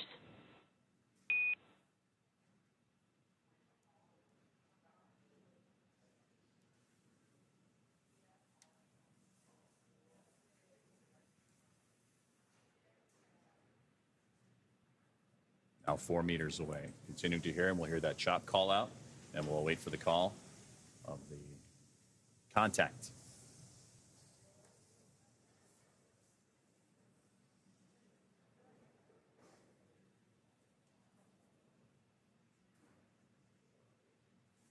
Meters, throw his hands off. 2 meters. There was that call out for CHOP. Crew hands 1 off. meter. 1 meter.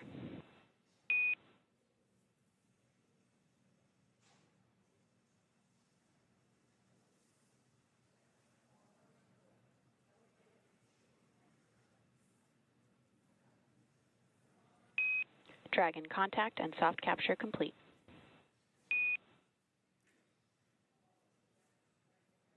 Dragon captured. And there's the call. NASA SpaceX Crew-11 has arrived to the International Space Station with docking at 2:27 a.m. Eastern Time, 264 miles over the Southeast Pacific Ocean. You can also see in the bottom right-hand corner the graphic furthest to the right showing the docking adapter. Previously said ring retraction in progress. Copies. That graphic previously said soft capture. Now it says hard capture, so it's following along with all the action with the docking adapter. And we did hear that call out. We heard the capturing. We are going to also have a sequence of 12 hooks, 6 at a time, that are going to lock in to that docking adapter. And then the umbilicals will then attach after that. So we should hear those call outs here shortly as well. And if you're just joining us, NASA SpaceX Crew-11 has reached contact with the International Space Station, docking at 2:27 a.m. Eastern Time. They were 264 miles over the Southeast Pacific Ocean. And you heard the soft capture retract, now looking to form that hard mate, as you mentioned, Jesse, all part of those docking procedures. And once the hooks drive, then you can start making your way into the pressurization and hatch opening procedures and being able to follow along. But again, it'll be some time before they do all the leak checks and system checks needed to begin that procedure. But again, great to see that NASA SpaceX Crew-11 has come home to the International Space Station. It's home for the next few months.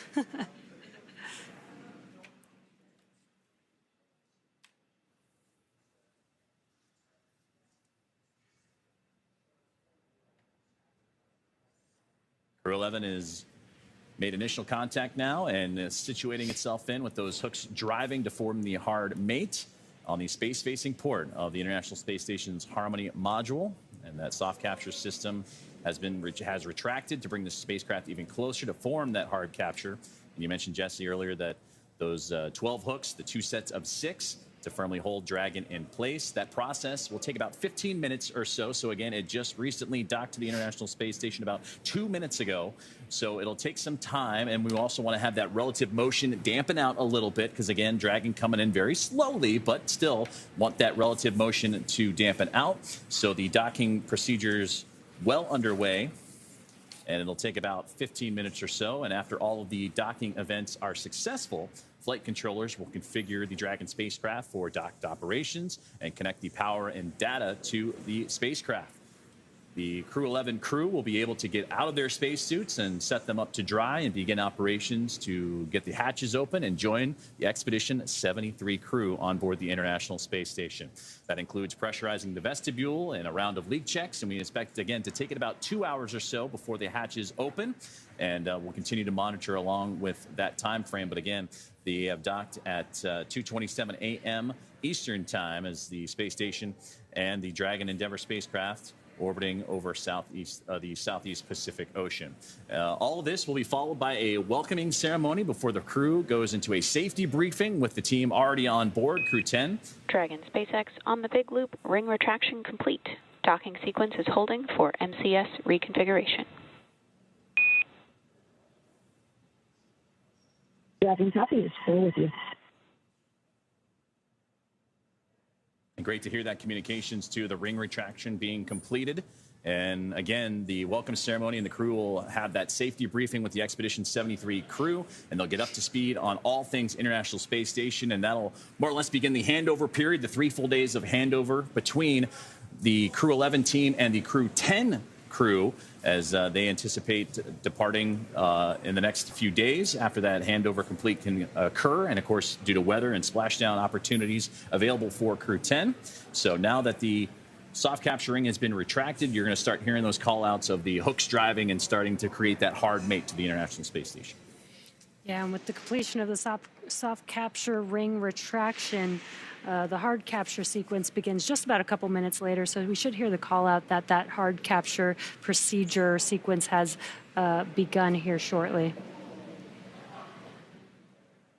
So right now that docking procedure well underway, and we anticipate to have, like, from initial capture to completion takes about 15 minutes or so. So we'll continue to monitor as Dragon Endeavour has reached the International Space Station after, again, launching earlier this morning a full day's activity for the crew aboard, including NASA astronaut and commander of Crew-11 Zena Cardman, pilot and NASA astronaut Mike Fincke, mission specialist and JAXA astronaut Kimiya Yui.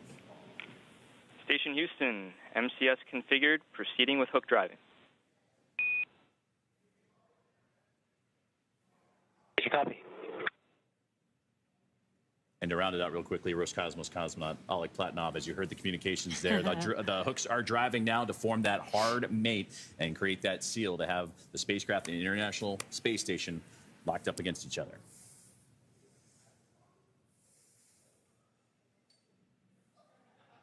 So we still have a few more moments to go before the docking can be completed. But it's not just the hooks as well. You need the umbilicals to be connected as well, Jesse. That's where the power, the communications comes from, to shift from using the solar panels on Dragon to provide that power for the spacecraft to then using the power provided by the International Space Station. Yeah, exactly. It basically becomes a single unit when it's parked at the International Space Station, which I think is really cool. And again, the hard capture sequence has begun. Again, that's going to be 12 hooks driving in 6 at a time. We should hear a call out for the first 6 hooks completing and then the second 6 hooks completing. Once those 12 hooks have completed driving in, that is what completes the hard capture and completes the docking for the Dragon spacecraft to the International Space Station. And we're continuing to monitor along. Those first set of hooks are driving as we speak, and we'll hear those be completed, and then we'll hear that second set get underway.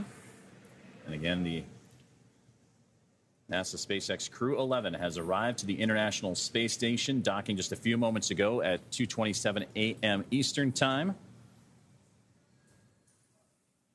If you're wondering what you're looking at on your screen, we are looking at a live view from the International Space Station, looking at Dragon as it's docked to the space station, although it is a bit dark, so we do have that port side light there. That is the Dragon spacecraft on the right hand of your screen.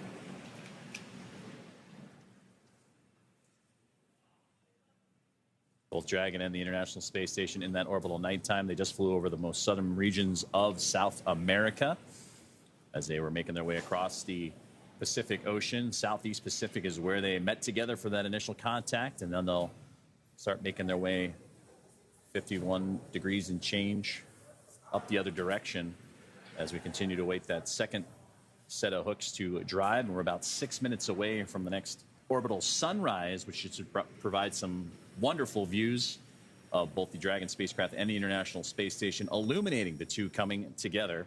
And there you can see that live map of where they are right now as they just passed again over that southern region of South America and off the east coast of the continent, making its way up into the Atlantic Ocean. So the first set of hooks have completed, and now the second set is getting underway and driving as we speak. If you look in your bottom right-hand corner, that graphic of the docking adapter, you could see the status. You can actually see that it's looks like it's loading, essentially in progress. That hard capture is in progress. Once that hard capture is complete, you'll see that graphic show that it's complete, which is pretty cool. Since we're not getting comms all the way through while everything's happening, this graphic helps provide a live view and status of what's going on. So the first set of 6 have complete. Now we're awaiting the second set of 6 hooks to lock on and pull the Dragon Endeavour spacecraft even closer to the International Space Station, form the hard mate. And from there, the umbilicals, the power, the communications, everything will be transferred and connected over from Dragon running independently to being a part, as Jesse mentioned, as one unit and feeding off the power and communication system of the International Space Station.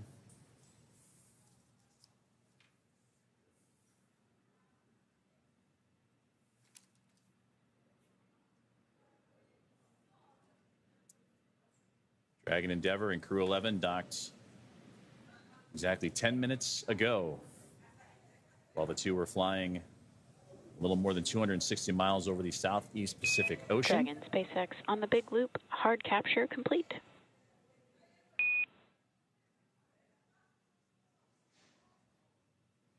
Dragon copies on the big loop, hard capture complete. All right, great news. Hard capture is now complete. Now that Dragon has completed the docking sequence, the spacecraft must undergo a handful of checks before we will be able to open the hatch. The crew on board Dragon will now get a chance to get out of their suits before moving into hatch operations, which I'm sure they're pretty excited about. And that's right, and things are going to start picking up now inside the International Space Station as well, as NASA astronaut Nicole Ayers is going to begin the procedure of getting Endeavour, the station welcome side to the ready. International Space Station. Your arrival is another milestone to what international commercial collaboration can accomplish. Zena, Mike, Kimiya, and Oleg, we have cold drinks, hot food, and hugs waiting. See you soon.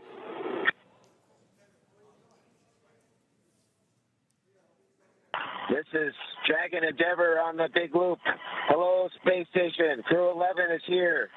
and we are super excited to join Expedition 73. We will do our best to also be good stewards of our beautiful ISS during our stay. The ISS has been inhabited and crewed for almost 25 years. We look forward to celebrating with you.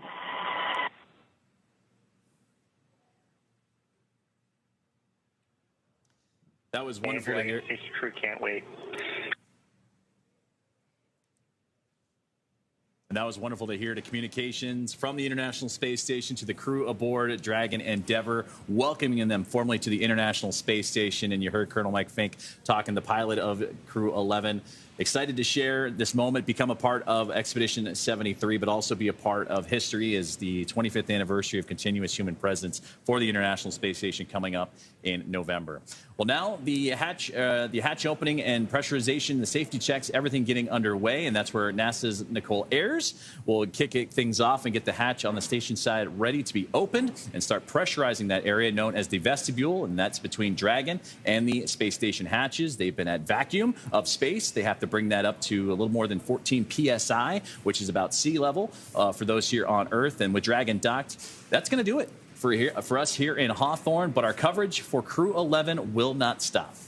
That's right. In a minute, we're going to toss it over back to Sandra in Mission Control Houston, take us through the vestibule depressurization and hatch opening, when we'll see NASA astronauts Zena Cardman and Mike Fincke, along with JAXA astronaut Kimiya Yui and Roscosmos Oleg Platonov. Dragon SpaceX on the big loop, docking sequence complete. Ground will be enabling hardline power and comm connection shortly. You are go to doff suits per procedure 4.012 and begin post-docking cabin configuration per 4.400 in parallel. Tracking copies all. We are activating 4.012 and 4.400.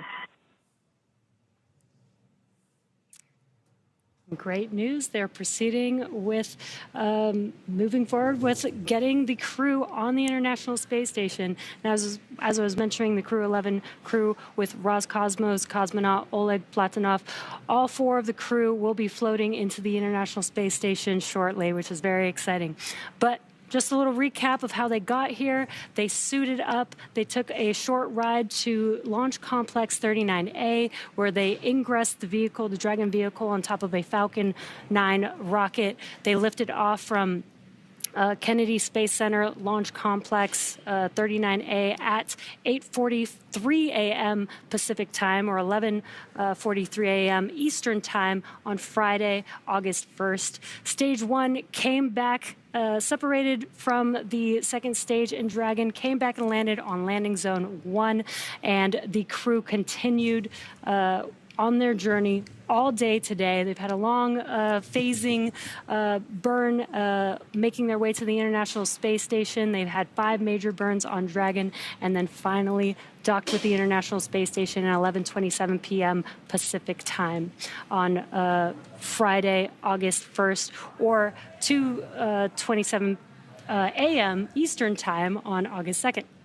It's definitely been a full day for Crew-11, that's for sure, from launch to capture.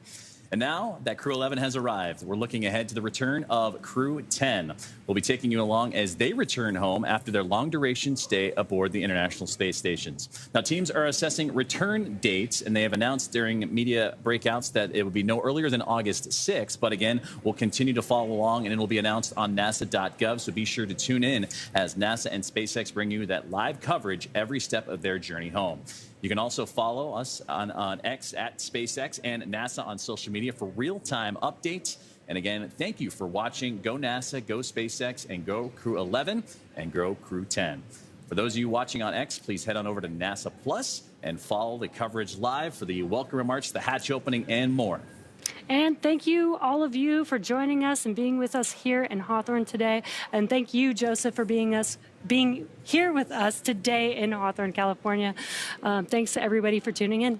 It's been wonderful to work with you. And now we're going to toss it over to Sandra Jones at NASA's Johnson Space Center in Houston to continue sharing the mission as the crew prepares to board their home for the next few months, the International Space Station. Thank you.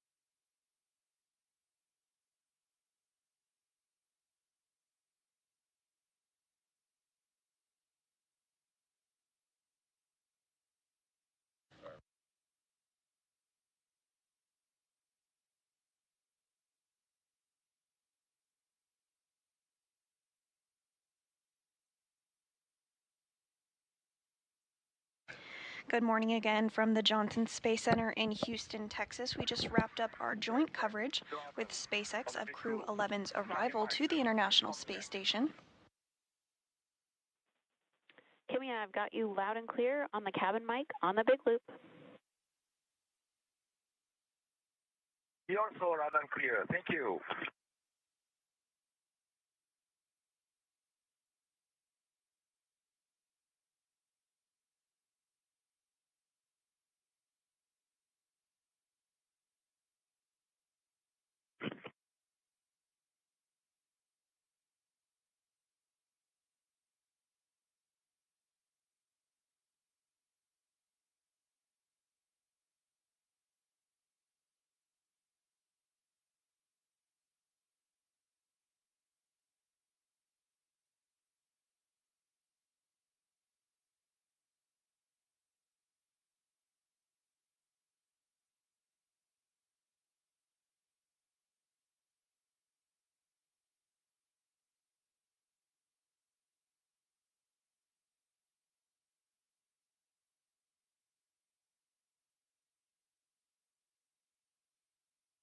You're looking at a live view of a spacecraft that docked to the International Space Station at 1:27 a.m. Central Time this morning. This is Crew Dragon Endeavour. On board there are 4 crew members: NASA astronaut Zena Cardman, NASA astronaut Mike Fincke, JAXA, or Japan Aerospace Exploration Agency astronaut Kimiya Yui, and Roscosmos cosmonaut Oleg Platonov. The quartet launched to the International Space Station from the Kennedy Space Center in Florida just yesterday at 10:43 a.m. Central Time. Following their docking to the International Space Station about 20 minutes ago, there were procedures that were stepped through in order to create a hard capture between the Dragon spacecraft and the International Space Station. At this point, the docking sequence is now complete, which means the ring was fully retracted, the hooks were successfully driven, and the umbilical is extended, which means that Dragon is now drawing power from the International Space Station. So now we are underway for preps for the hatch opening process. We are anticipating hatch opening to occur at about 3:15 a.m. Central. However, this is a little bit variable for the time frame and can shift, so we will of course keep you updated. Following the hatch opening, we are targeting a welcome ceremony at 4:15 a.m. Central Time, which will include all 4 of the astronauts aboard Endeavour, as well as the 7 crew members on board the International Space Station. We can give you the early go in step 1.1 of 2.102. Copy, I'll put it in work. Thank you.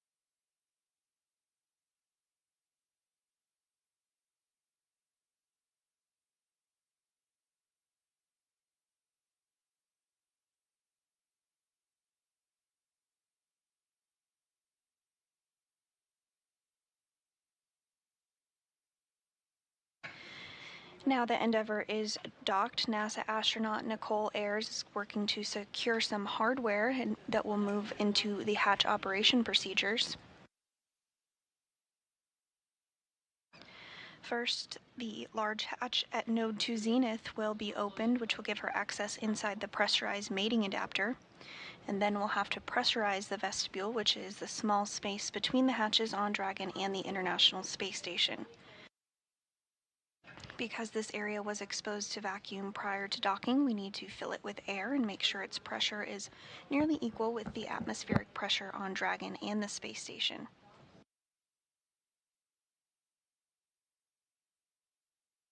Ayers is going to use a small valve on the station's hatch to slowly introduce air into the vestibule, And flight controllers here in Houston will monitor the pressure and temperature readings inside to verify everything is leak-free before we get ready to open up the hatches.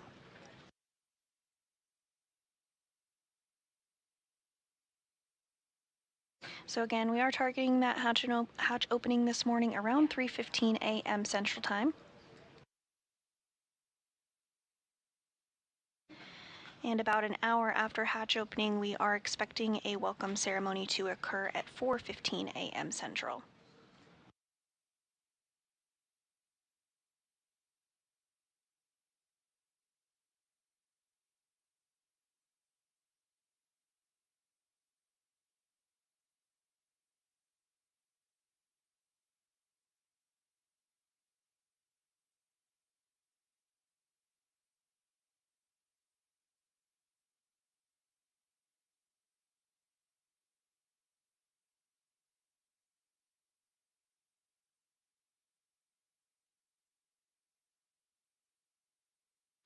We are continuing to get views of Dragon docked to the Zenith port of the International Space Station's Harmony module. The Zenith port is the space-facing port. Dragon did dock at 1:26 a.m. Central during a night pass, but now we are in a day pass, so we're getting some good views of Dragon. The International Space Station is currently flying 262 statute miles off the west coast of Africa.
As we continue to monitor along for hatch opening procedures this morning, the main voices that you'll be hearing from inside the International Space Station are NASA astronaut Nicole Ayers, who will be prime for repressurizing that vestibule we discussed, but you also hear the voice of NASA astronaut Johnny Kim, who monitored Dragon's approach from the cupola of the International Space Station.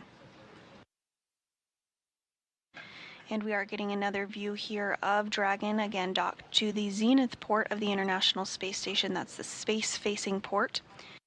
Slightly to the left, you can make out the nose cone of another Dragon spacecraft, the Crew-10 spacecraft that is docked to the forward port of the International Space Station, or the Earth-facing port. Crew-10 will be departing the International Space Station here in the coming days, but before that takes place, the newly arrived Crew-11 crew will work through handover procedures, including a safety briefing and getting oriented to space station life. While we do have 2 returning flyers to the International Space Station, we do have 2 first-time flyers. That includes NASA astronaut Zena Cardman, who is the commander of Dragon Endeavour, as well as Oleg Platonov of Roscosmos, who served as a mission specialist aboard Dragon.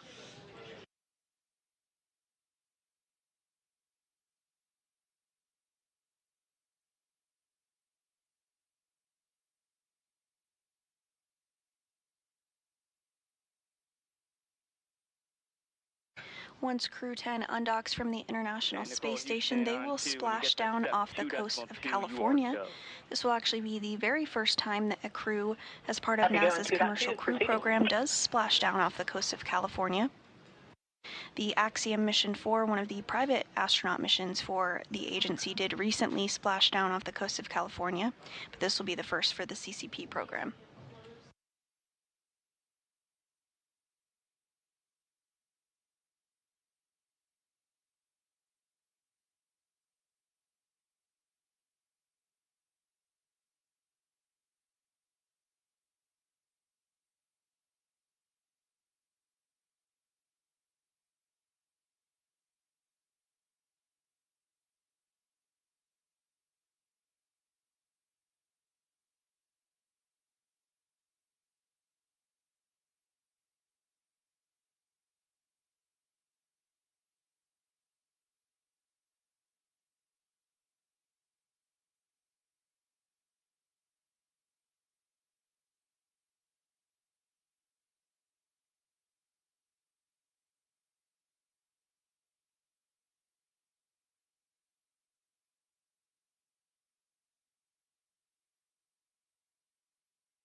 Houston station on to the Node 2 Cam 1 is on. You guys are welcome aboard. Copy all. We'll put that in work.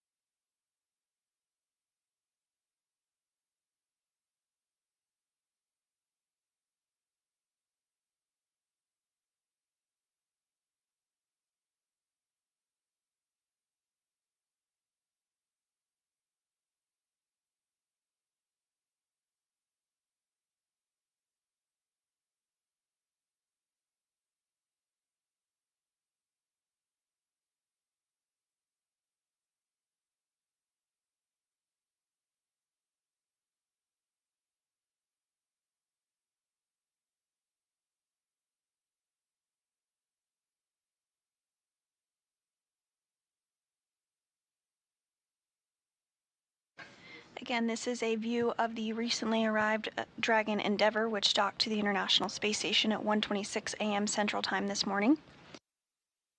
Inside the International Space Station, NASA astronaut Nicole Ayers is working through procedures to pressurize the vestibule, which is the small space between the hatches on Dragon and the International Space Station.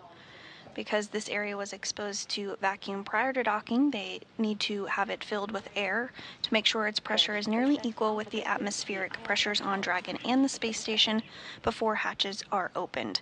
Again, the timing for hatch opening this morning is targeted at 3:15 a.m. Central.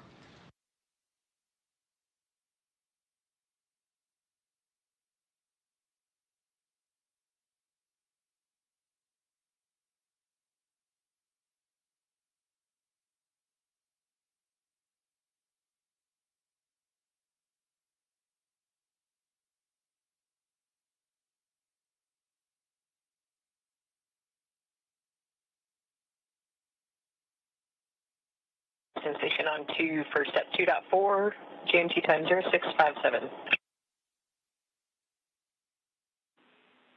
Copy 657.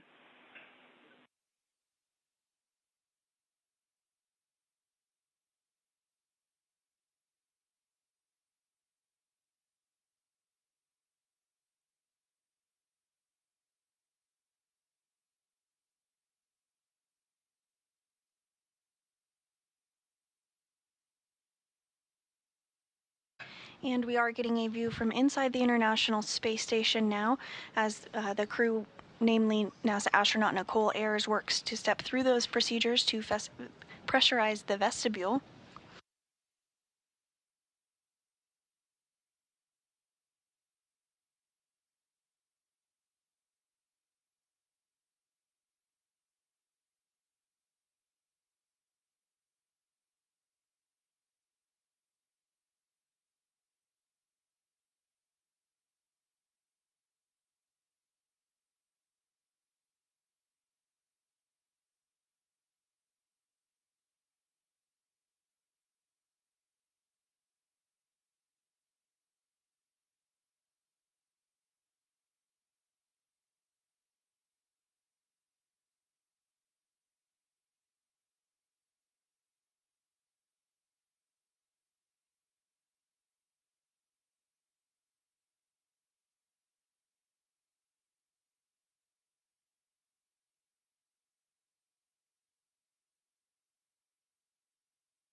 And we are hearing confirmation that Dragon is now receiving power from the International Space Station, so it's no longer relying on battery power or its solar arrays.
Dragon Houston, stand by for hardline audio config.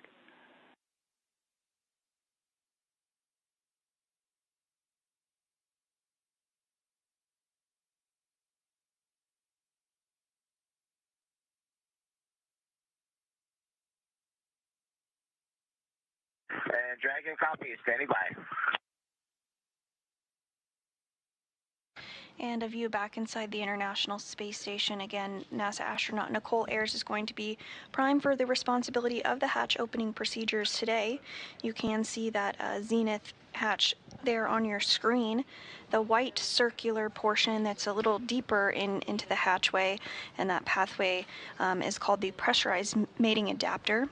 It's the white hatch right there around it. That is called the APAS hatch, or the androgynous peripheral attach system.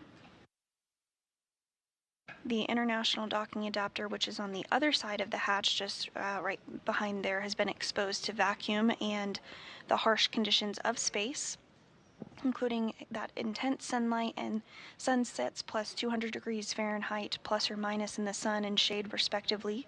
So because of this introduces some significant thermal constraints and thermal conditions, as you might expect in that vestibule.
And we are hearing that the vestibule has been repressurized by NASA astronaut Nicole Ayers. Again, she's prime for those procedures today.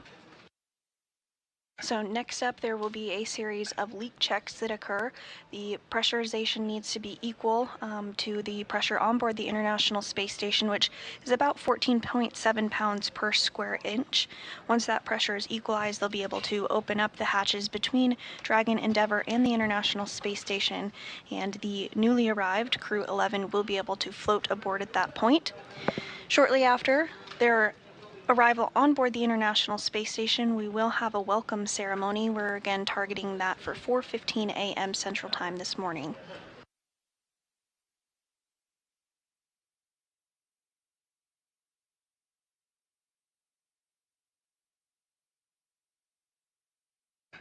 And we are in a brief handover period between our satellites. This is expected, and we will regain communication and views again here shortly, but you're looking at a live view inside Mission Control Houston, inside the International Space Station Flight Control Room, which is being led by Ronak Dave, the flight director there in the center of your screen standing up. He led the team during this morning's docking. That docking occurred at 1:26 a.m. Central Time. And sitting directly to his right is the CAPCOM, or capsule communicator, who is prime for communicating with the crew on board the International Space Station as they step through the procedures this morning for the docking and hatch opening.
And looking again at the Dragon Endeavour, which docked to the International Space Station at 1:26 a.m. Central Time this morning, following its launch from the Kennedy Space Center in Florida yesterday morning at 10:43 a.m. Central.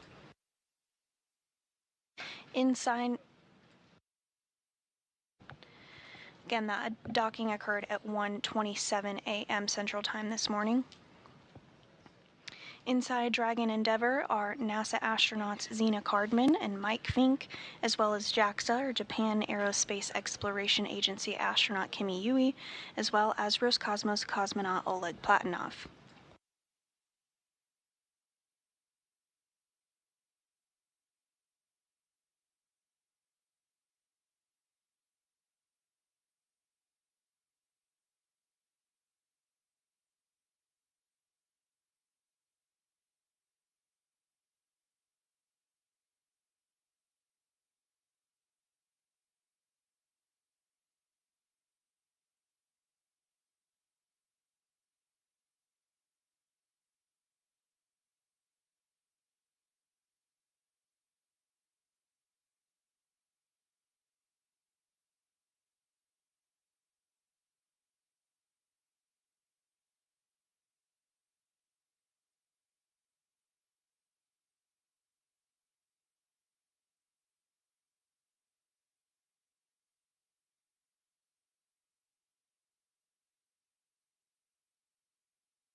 This view inside NASA's Mission Control Houston, inside the International Space Station Flight Control Room.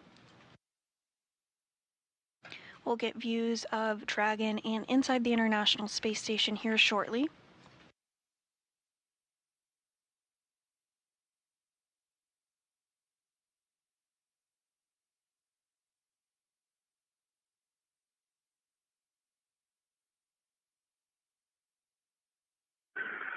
SpaceX Dragon suits drying.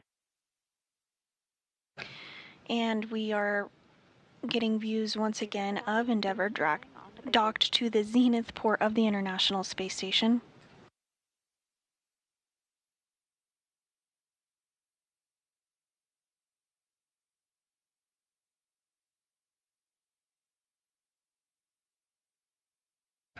Dragon is now getting power from the International Space Station, so no longer is reliant upon its solar arrays, which you can see at the top of your screen. There's the black portion on the Dragon's trunk.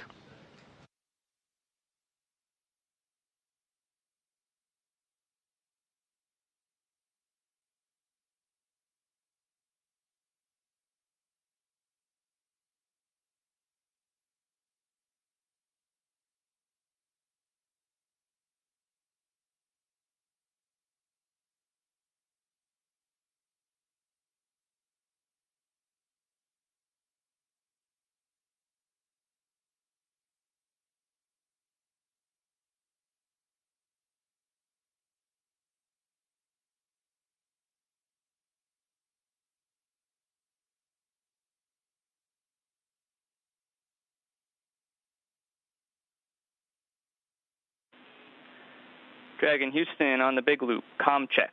Hardline audio config complete.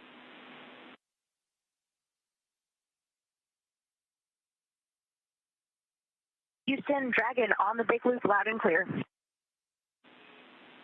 And we have you loud and clear as well.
And as NASA astronaut Zena Cardman continues to work through the procedures ahead of the hatch opening today, she did just communicate with the CAPCOM, or capsule communicator, here in Mission Control Houston as they completed some hardline communication checks.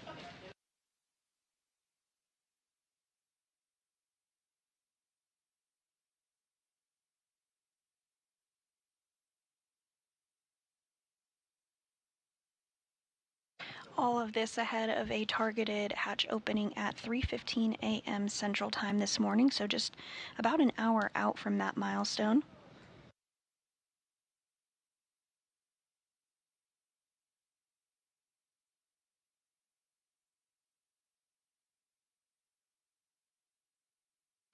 Another view here of Endeavour docked to the zenith port of the International Space Station's Harmony module.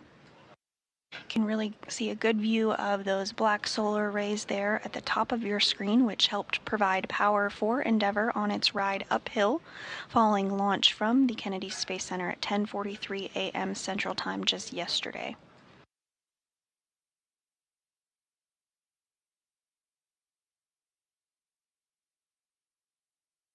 For this launch, it was a fairly short rendezvous period. Dragon docked at 1:27 a.m. Central Time this morning, so just about a 16-hour time period from launch to docking.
Inside the International Space Station, NASA astronaut Nicole Ayers has already worked to open the large hatch at Node 2 Zenith, which helped give her access inside the pressurized mating adapter.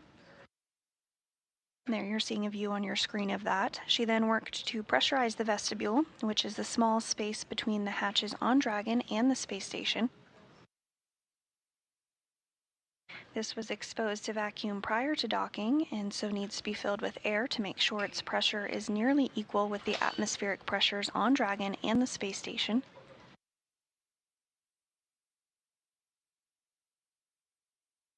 So Ayers used a small valve on the station's hatch to slowly introduce air into the vestibule, and flight controllers here in Houston are now monitoring the pressure and temperature readings and completing a leak check to verify that everything is leak-free before we get ready to open up the hatches.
And this is a view of the crew members currently on board the International Space Station, waiting to welcome the Crew-11, which docked again at 1:27 a.m. Central Time.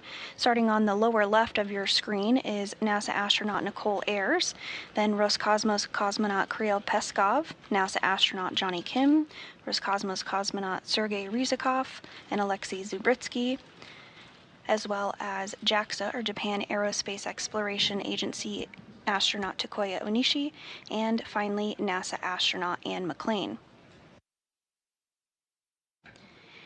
At around 4:15 a.m. Central Time this morning, we will have a welcome ceremony, which includes not only our recently docked crew members of Crew-11, but also the Expedition 73 crew. So there will be 11 crew members living and working aboard the International Space Station for a few days, while Crew-11 completes a handover period with Crew-10 before they depart and splash down off the coast of California.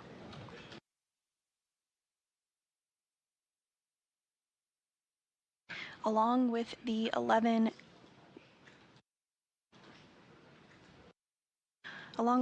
individuals in space we just discussed, there are 3 more that are living and working aboard the Chinese space station. So there currently are 14 people in space as we speak.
While on board Space Station, Crew-11 will perform research and technology demonstrations, as well as conduct maintenance activities aboard the orbiting laboratory. Crew-11 will also contribute to NASA's Artemis campaign by simulating moon landing scenarios that astronauts may encounter near the lunar South Pole. This could help show how the space station will prepare crews for deep space human exploration.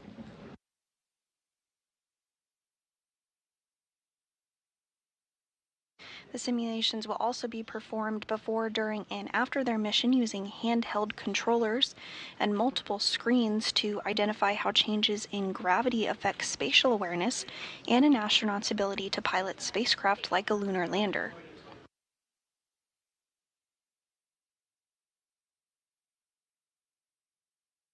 Again, this view of the SpaceX Dragon spacecraft named Endeavour, which previously flew NASA's SpaceX Demo 2, Crew 2, Crew 6, and Crew 8, as well as a private astronaut mission entitled Axiom Mission 1, which was the first private astronaut mission to the International Space Station.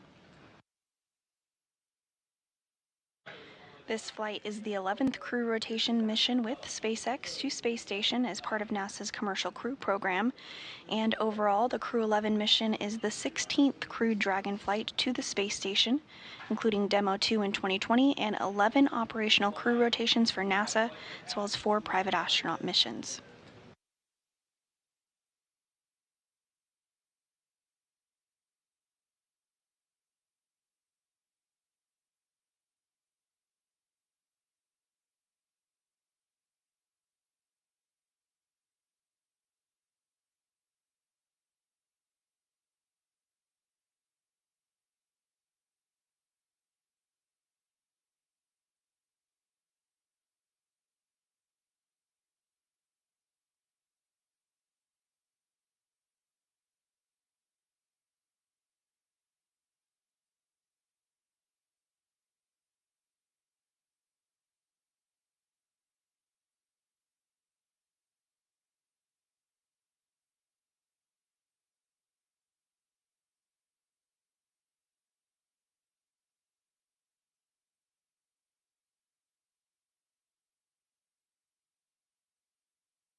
SpaceX Dragon pursuit fan.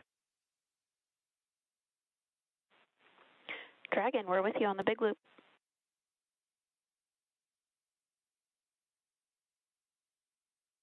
Hey, we are 15 minutes into our suits drying. The suit fans were on, and the suit fan just suddenly turned off.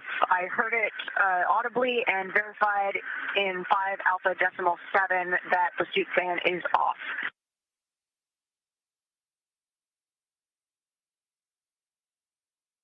Okay, we copy. You just heard the suit fans turn off. We're going to take a closer look on the ground and get back to you.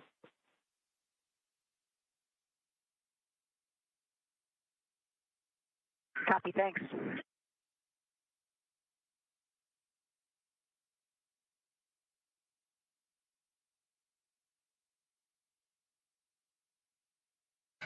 And that was NASA astronaut Nicole Ayers as they work through procedures inside of Endeavour, which includes removing their spacesuits following docking, sounding like the fan that is utilized to help dry those spacesuits did turn off, so the crew on the ground going to take a look at that. These spacesuits are worn during some of the more dynamic phases of flight, such as during launch and entry into orbit, as well as during the docking and undocking time period, as well as, of course, splashdown.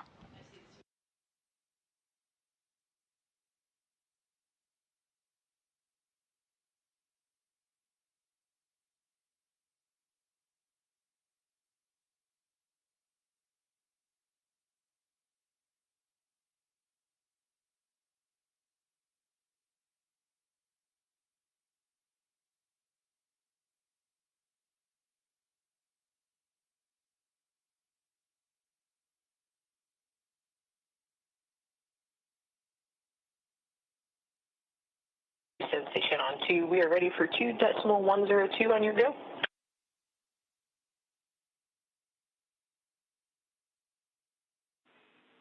Hey, Nicole, you read our minds. Good leak check. You're a go for step 3.1. Awesome. Go in step 3.1. Thanks.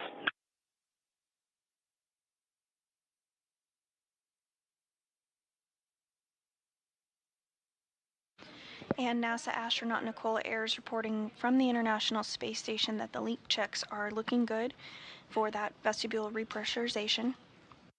Again, that has to be done before the hatch can be opened, and there we are seeing a view of her on our screen as she works to open up that A-pass hatch.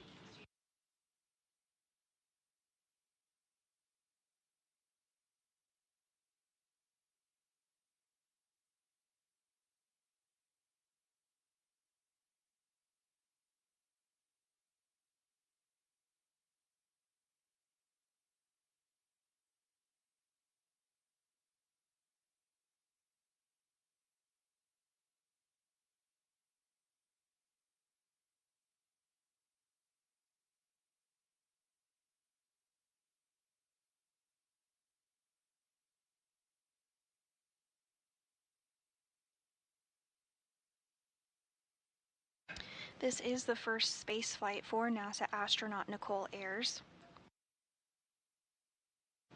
She launched on Crew-10 on March 14th.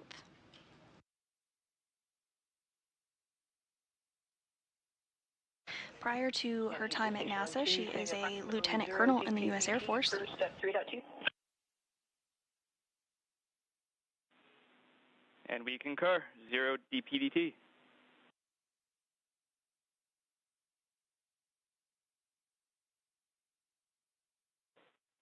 Dragon SpaceX on the big loop for suit fan follow-up.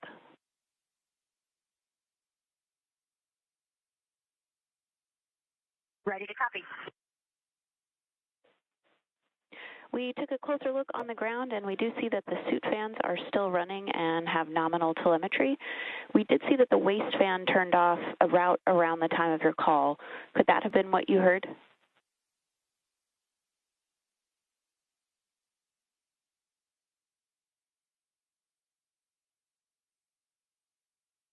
That is possible.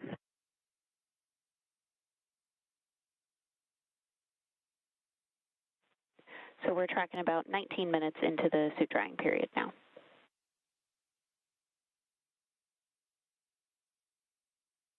Yeah, affirm. Our timer is about 20 minutes.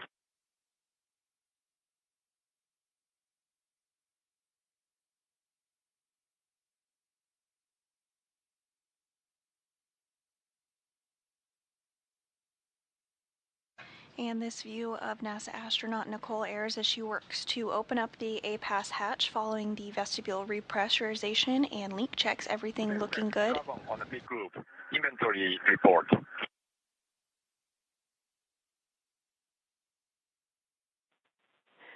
Kimiya, I'm with you on the big loop for the inventory report. Ready to copy.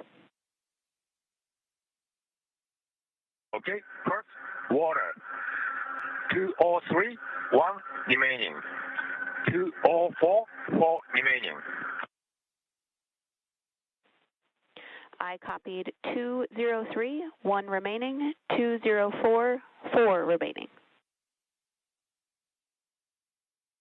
That's a good copy, and that's including the flashing this room. And next for the food, 302, 2 remaining. 304, 3 remaining.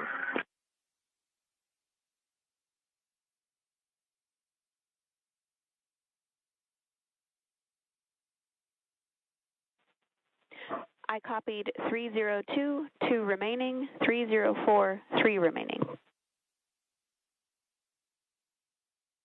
That's all good copies. Thank you.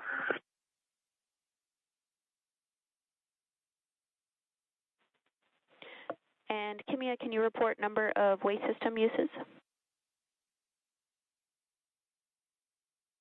We're going to report this for the private medical conferences. Sorry. Copy that. No change from PMC. That is true.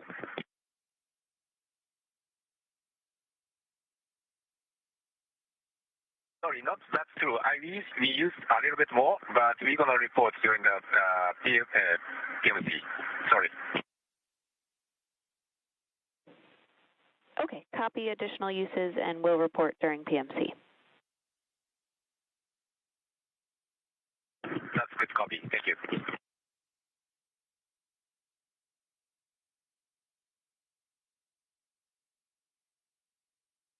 And those words from JAXA astronaut Kimiya Yui reporting some of the supplies the crew used on the flight uphill.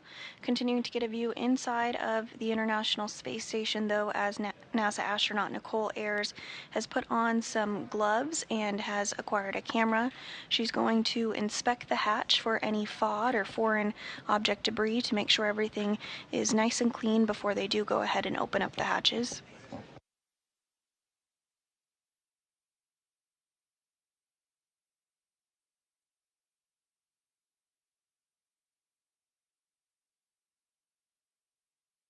This is a very choreographed set of procedures. Dragon SpaceX on the big loop for a follow-up question on water bottle inventory.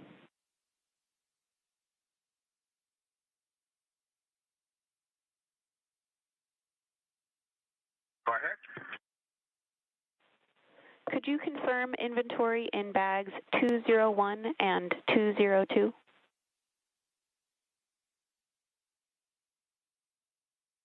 So we're going to confirm 201 and 202, but we didn't use that. So I'm going to confirm that.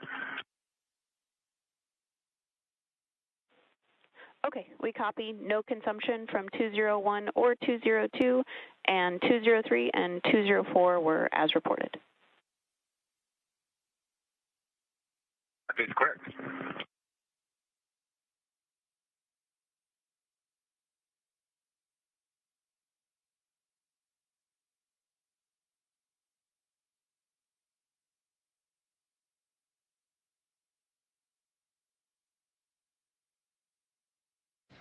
And on your screen now appearing is JAXA astronaut Takuya Onishi, who is helping Ayers with a light that he passed along as she works to photograph and inspect that area.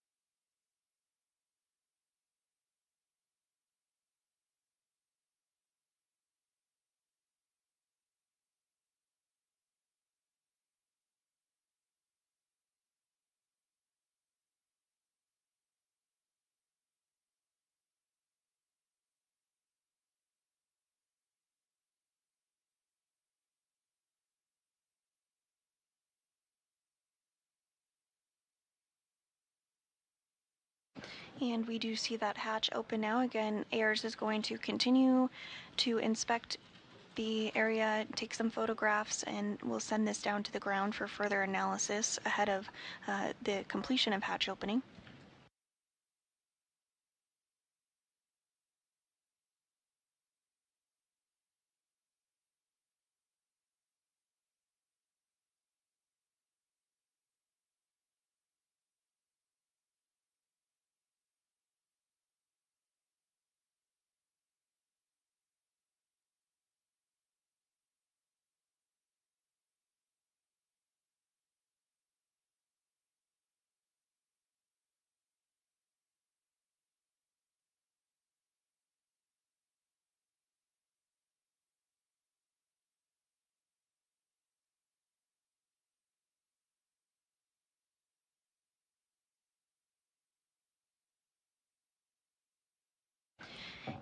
And if you're just joining us this morning, you are looking at a live view inside the International Space Station as Nicole Ayers of NASA works to step through hatch opening procedures following the docking of Crew-11 at 1:20. Station on 2, the ISS hatch is open, and there was no condensation.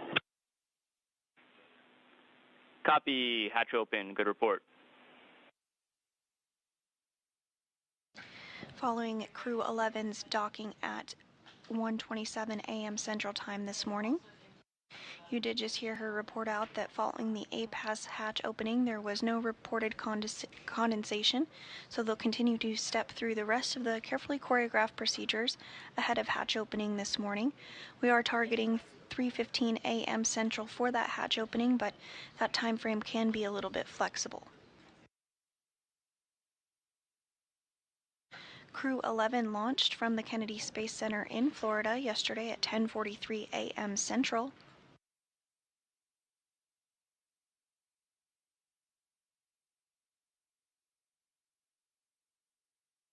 Once the hatches are open and Crew-11 floats on board the International Space Station, we'll have a welcome ceremony this morning at 4:15 a.m. Central Time.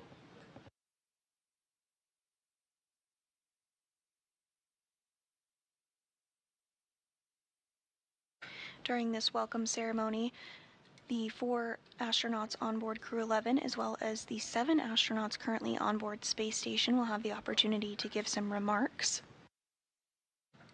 And following the welcome ceremony, the crew will jump right into a safety briefing as they work through handover procedures with Crew-10, which will soon be departing the International Space Station, where they will splash down off the coast of California. This will be the very first crewed spacecraft for NASA's Commercial Crew Program that splashes down off the coast of California. And now coming into view in the hatch area as well is NASA astronaut Johnny Kim. He monitored Crew-11's arrival to the International Space Station and their docking this morning from the space station's cupola.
Air is now working to stow some of the tools that were utilized in that APAS hatch opening.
Once this portion of the procedures is complete, the crew inside of the Dragon will then work to open up the hatch on their side.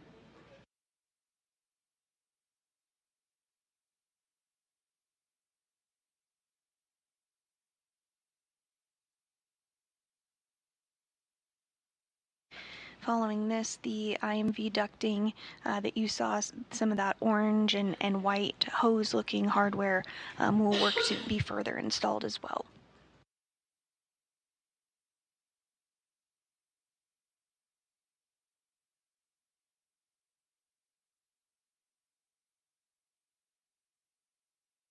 Houston, station and SpaceX. Station on 2. Station is ready for Dragon hatch equalization.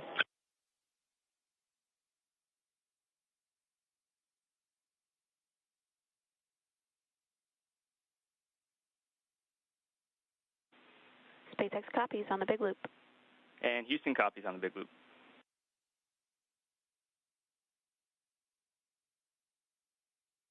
Houston and SpaceX, Dragon copies. Dragon is ready for hatch equalization as well.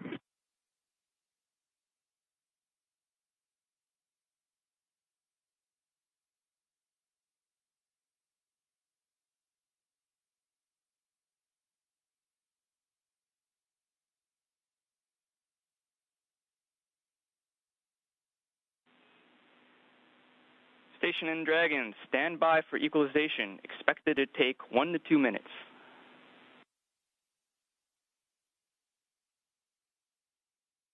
And this view on your screen, there in the center of your screen, is NASA astronaut Johnny Kim assisting in the hatch opening procedures.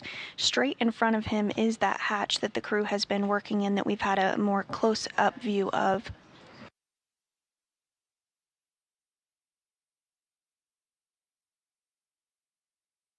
And there is NASA astronaut Ann McClain.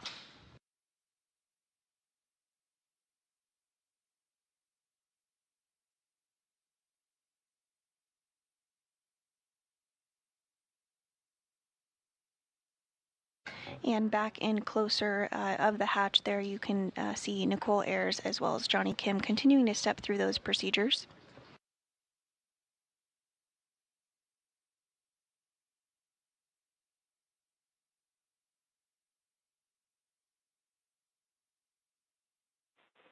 Dragon SpaceX on the big loop, looking for permission to bring cameras back on board before we open the hatch.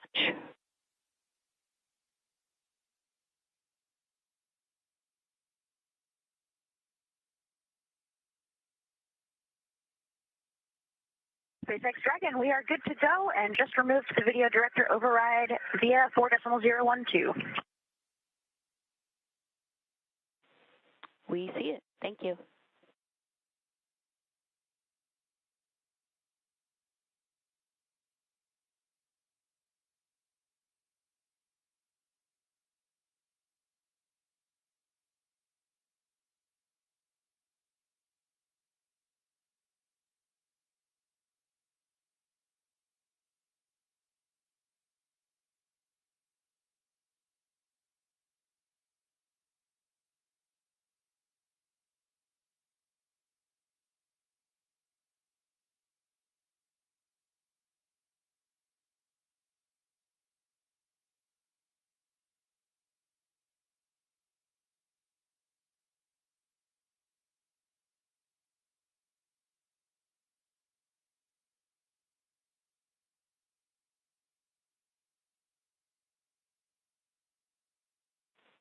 Dragon SpaceX on the big loop, you are go for hatch opening per the decal, followed by the remaining actions in 4.400.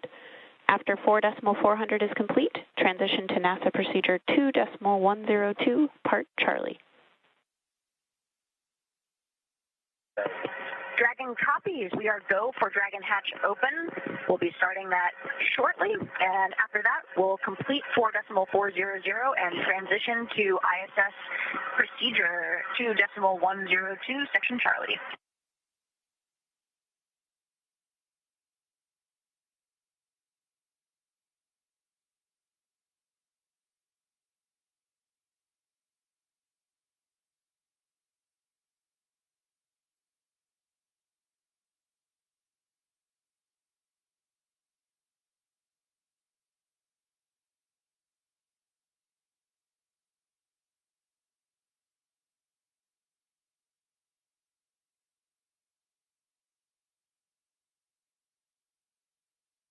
And you're looking at our first views inside of Dragon as the crew got out of their spacesuits and put them in a configuration to dry as per the procedures following docking.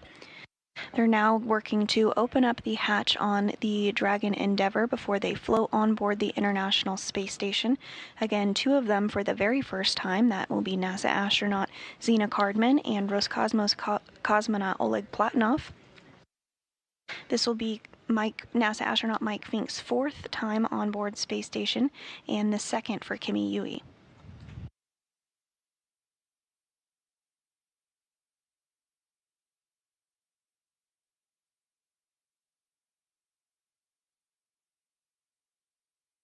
And it looks like the Dragon hatch is in the process of being opened up. You can see it on the right side of your screen there in the top right.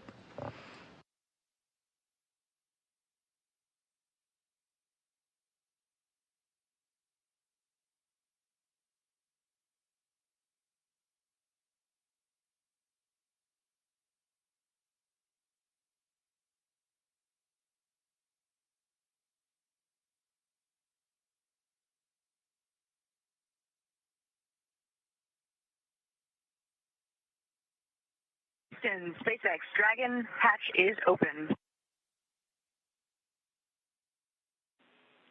Houston copies. Hatch open.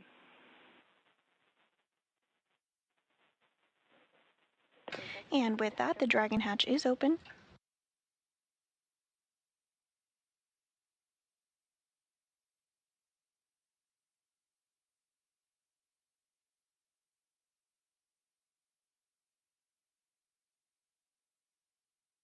That hatch opening occurring at 2:46 a.m. Central Time, following a docking at 1:27 a.m. Central Time this morning.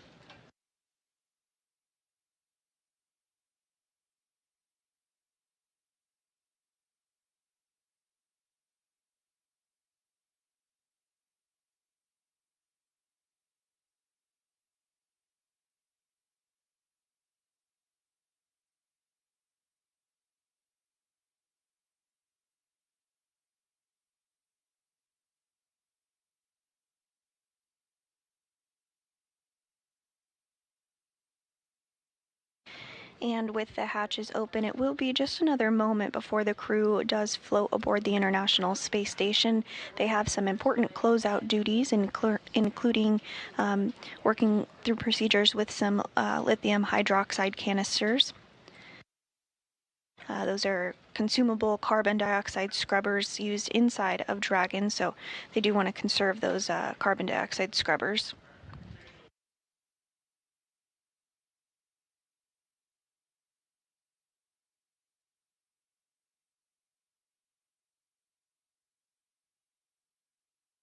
And back inside the International Space Station, on their hatch side, you see Johnny Kim there waiting to take some photographs of the crew as they float aboard. A little further in the hatch, I believe that is NASA astronaut Nicole Ayers, who's stepping through those procedures for hatch open. Step 6.1 at 2.102. IMV duct installation is complete. We are go for IMV fan activation.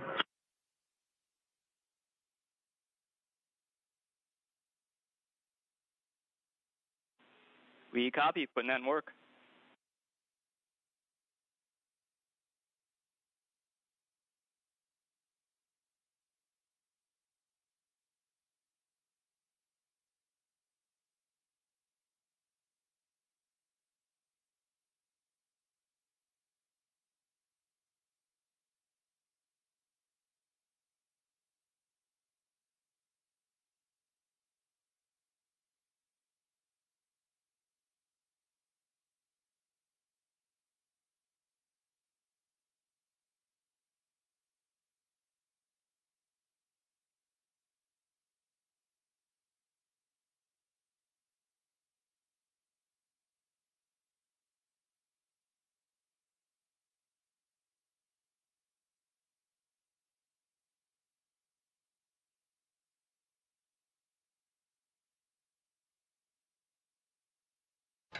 And back inside Dragon, the crew is stepping through those final preparations ahead of floating on board space station.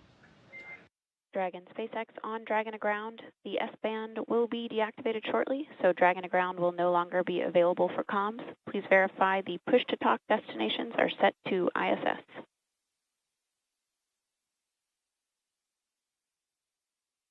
Dragon copies. Wilco.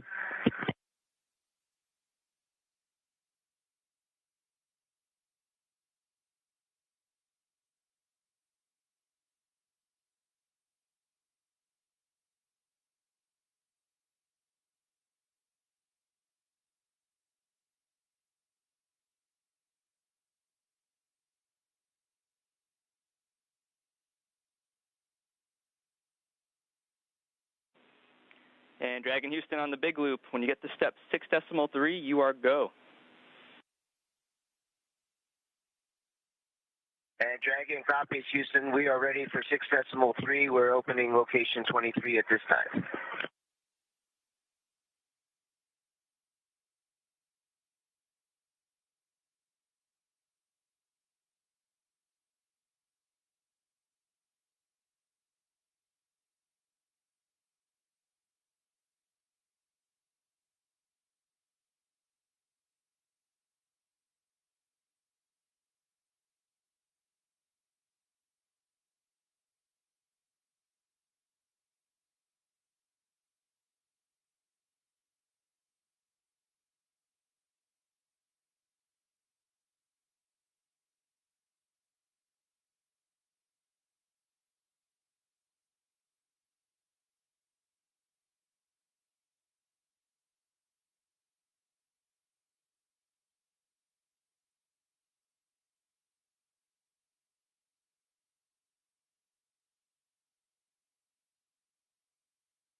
SpaceX Dragon on the big loop, 2.102, step 6.5.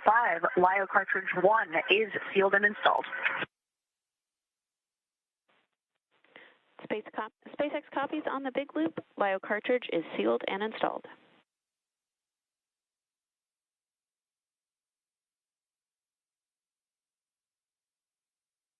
And those comms about that LiO cartridge that we did discuss earlier, which helps scrub the carbon dioxide from the Dragon capsule.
Houston and SpaceX. Dragon arrival configuration complete.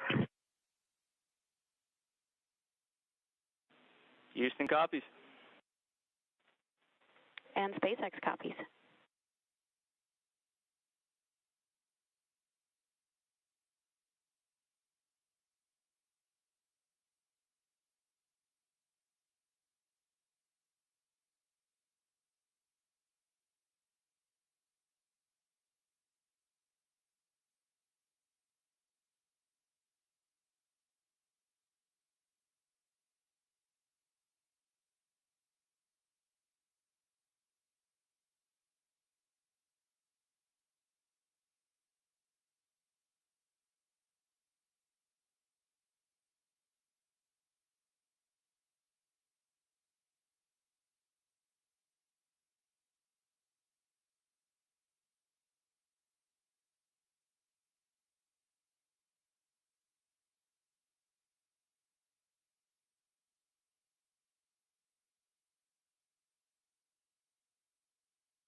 And as the crew continues to step through those procedures ahead of floating on board, it shouldn't be too much longer now, but as we mentioned, this is a carefully choreographed procedure, so we want to make sure everything is as expected and in a good configuration before they come on board Space Station.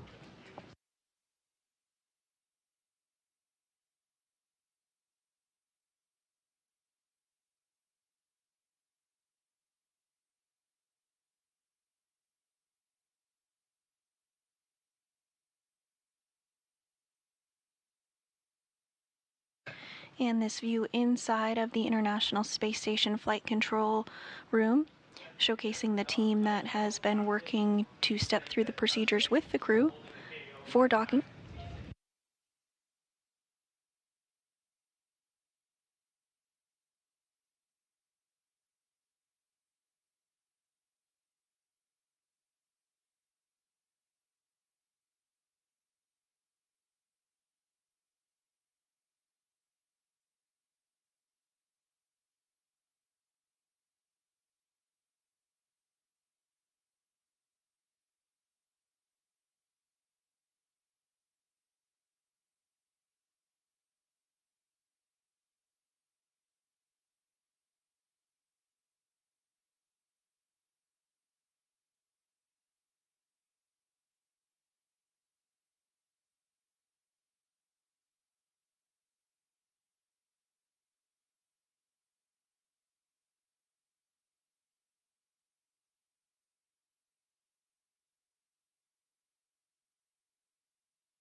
And if you're just joining us, we are awaiting Crew-11 to come on board the International Space Station following their docking at 1:27 a.m. Central this morning. The hatches were opened at 2:46 a.m. and it looks like we are having our first crew member float aboard right now. That is NASA astronaut Mike Fincke for his 4th visit to the International Space Station.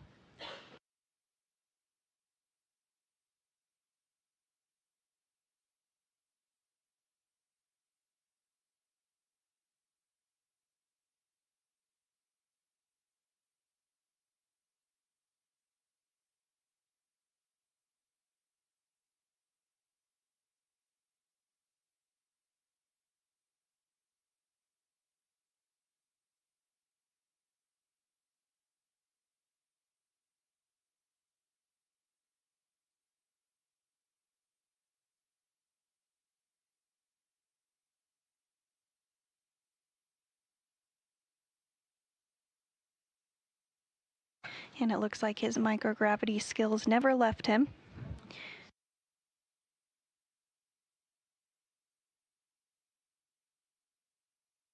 Joining in the hatch is NASA astronaut Nicole Ayers, who has helped step through all of the hatch opening procedures.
Once the crew does float on board the International Space Station, we are targeting a welcome ceremony this morning at 4:15 a.m. Central.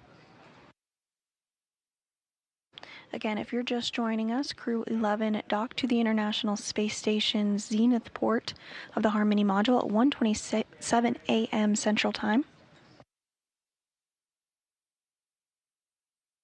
Now coming through the hatch is Roscosmos cosmonaut Oleg Platonov. This is his very first visit to the International Space Station. Some big hugs there with NASA astronaut Nicole Ayers and Johnny Kim.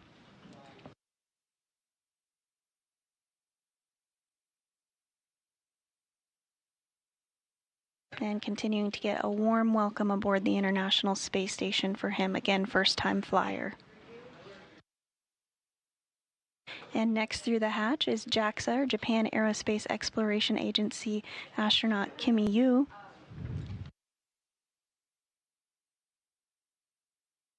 And now we have NASA astronaut Mike Fincke for his 4th time to the International Space Station.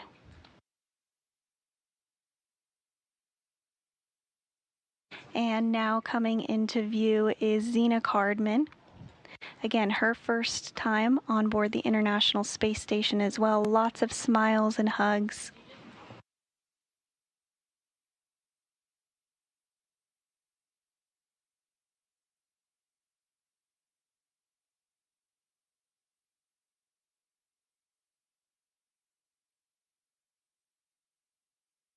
11 humans on board the International Space Station now.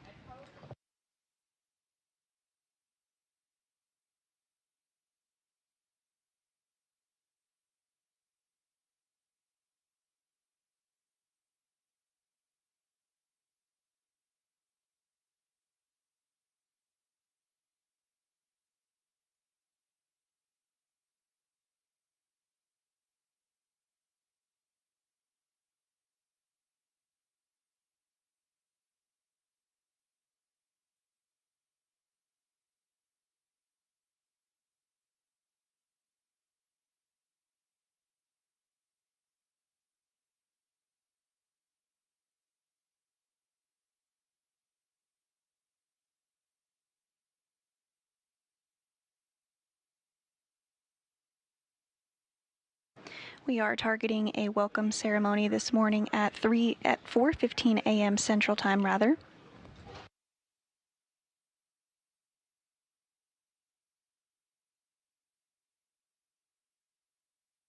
If you're just joining us, Crew-11 has just floated through the hatch of their Dragon spacecraft onto the International Space Station following their docking at 1:27 a.m. Central Time this morning. They did launch yesterday at 10:43 a.m. Central from the Kennedy Space Center in Florida.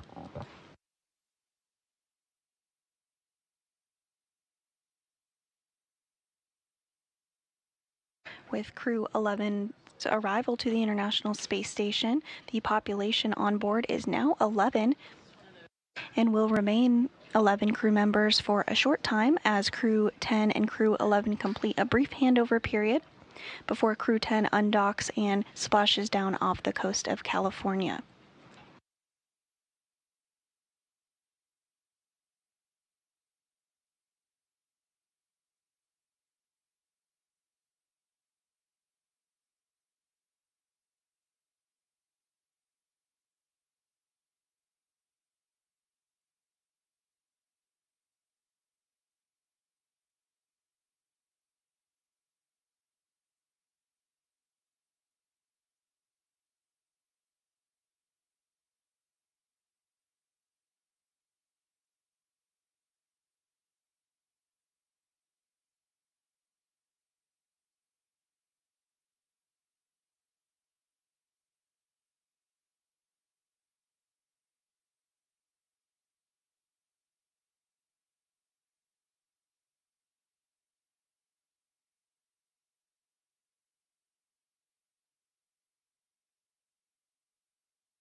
Station Houston on 2 for Talkton, forward plan.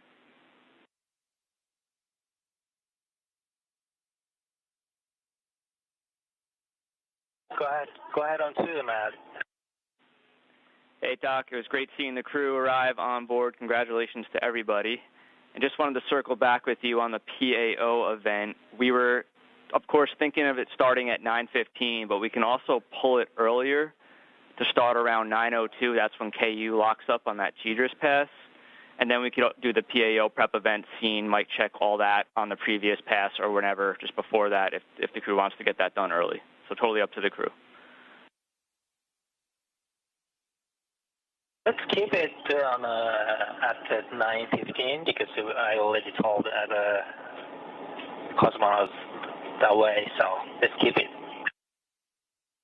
Hey, that totally works for us. And while I have you, after the PO event, we can have another discussion on all the other days' activities, whether or not we're going to keep them scheduled as is or pull them forward to get you guys done early. So we'll have that conversation afterwards.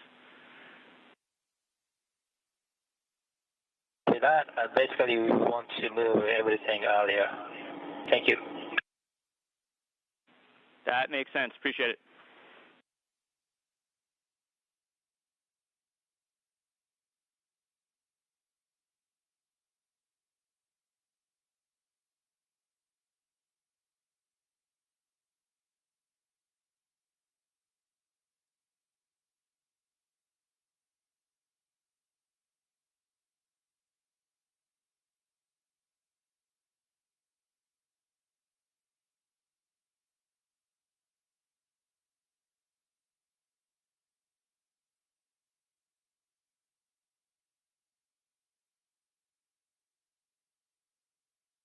And again, Crew-11 is now on board the International Space Station. We are targeting a welcome event with not only the recently arrived Crew-11 crew, but the 7 members of Expedition 73 as well. Now there are 11 people on board the International Space Station. We are targeting that welcome ceremony to begin at 4:15 a.m. Central, so just a little less than an hour from now.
And if you're just joining us this morning, you're looking at a live view of the SpaceX Dragon Endeavour, which docked to the International Space Station at 1:27 a.m. Central Time this morning, following launch the day prior from the Kennedy Space Center in Florida at 10:43 a.m. Central.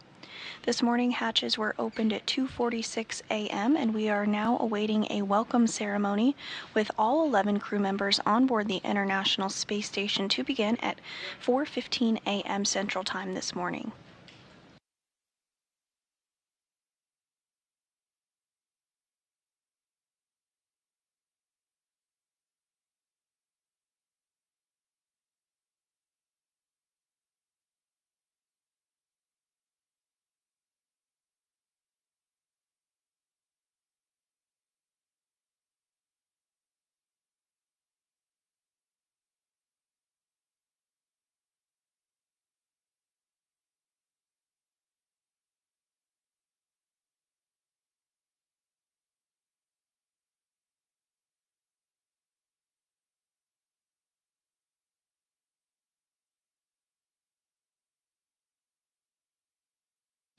And this view here on your screen, you do see Endeavour dock to the zenith port of the International Space Station. That's the space-facing port. There's another Dragon docked just below and to the left. You can see its nose cone sticking out there. That is docked to the forward port, or Earth-facing side of the International Space Station, which you can see in the background as it completes this day pass. The Crew-10 spacecraft, the other Dragon, will carry Crew-10 back aboard in the coming days, following a brief handover period with the recently arrived Crew-11 crew members. Crew-11 is the 11th crew rotation mission with SpaceX to the space station as part of NASA's Commercial Crew Program. And overall, the Crew-11 mission is the 16th crewed Dragon flight to the International Space Station, which includes Demo 2 in 2020 and 11 operational crew rotations for NASA, as well as 4 private astronaut missions. While on board Space Station for their science mission, the crew of Crew-11 will perform research, technology demonstrations, and conduct maintenance activities aboard the orbiting laboratory. And they'll also be on board Space Station for a very special milestone later this year. In November, the International Space Station will celebrate 25 years of continuous humans living and working aboard the International Space Station.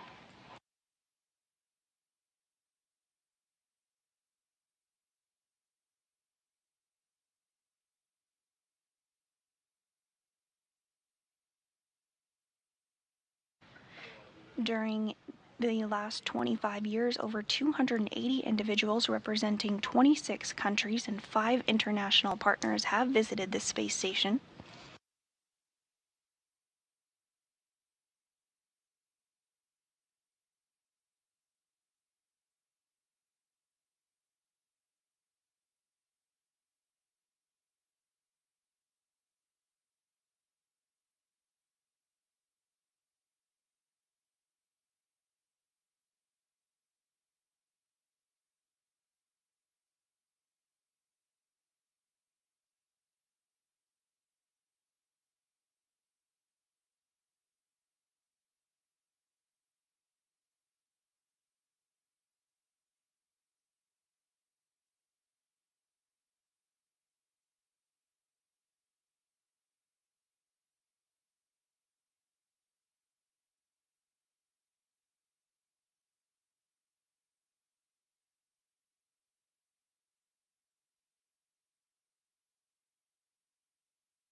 Again, we are awaiting a welcome ceremony this morning to begin at 4:15 a.m. Central Time, just about 45 minutes from now, following the arrival of Crew-11 to the International Space Station at 1:27 a.m. Central.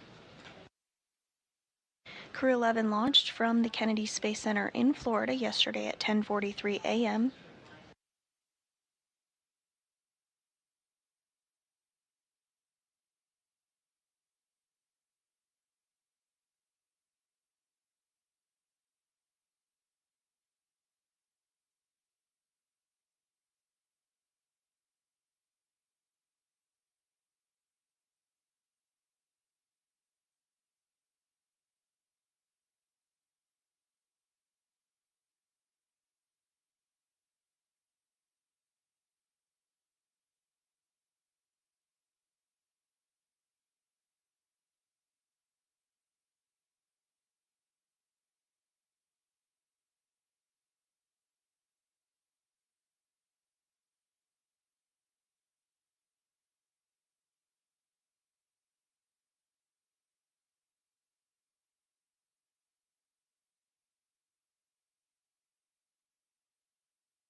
Good morning from Mission Control Houston. You're looking at a live view of the spacecraft Dragon Endeavour docked to the zenith port of the International Space Station's Harmony module.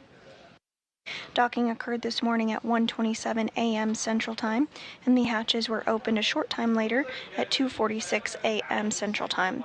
At this point, we are awaiting our welcome ceremony to begin at 4:15 a.m. Central, less than 40 minutes from now. Crew-11 carried NASA astronauts Zena Cardman and Mike Fincke, as well as JAXA, Japan Aerospace Exploration Agency astronaut Kimiya Yui, as well as Roscosmos cosmonaut Oleg Platonov to the International Space Station, following their liftoff from the Kennedy Space Center in Florida at 10:43 a.m. Central on August 1st.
And here on your screen is NASA astronaut Johnny Kim as he begins to get things set up and routed for today's welcome ceremony, targeted to begin at 4:15 a.m. Central.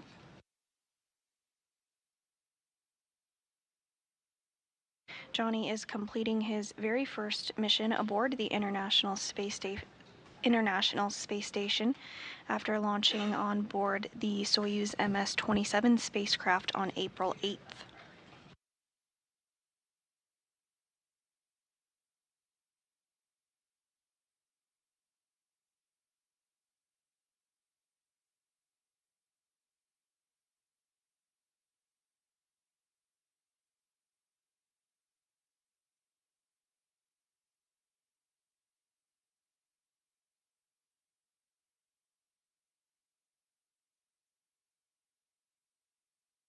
Also on your screen is the current commander of the International Space Station, Takuya Onishi of the Japan Aerospace Exploration Agency. There are currently 2 JAXA astronauts on board Space Station following Kimiya Yui's arrival at 1:27 a.m. Central Time. Yui arrived on board Crew-11 with NASA astronauts Zena Cardman and Mike Fincke, as well as Roscosmos cosmonaut Oleg Platonov, following their launch from the Kennedy Space Center in Florida yesterday, August 1st at 10:43 a.m. Central.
Station Houston on 2 for Johnny. We see you setting up the camera. We'll be ready for scene and voice whenever you are, right before the 9:15 PAO event.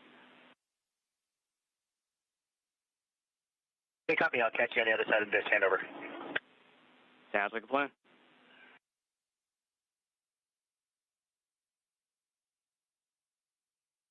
And again, we are targeting today's welcome ceremony to begin at 4:15 a.m. Central. You did just hear some words from the Capcom here in Mission Control Houston up to NASA astronaut Johnny Kim as he prepares to get cameras set up and complete a scene and voice check.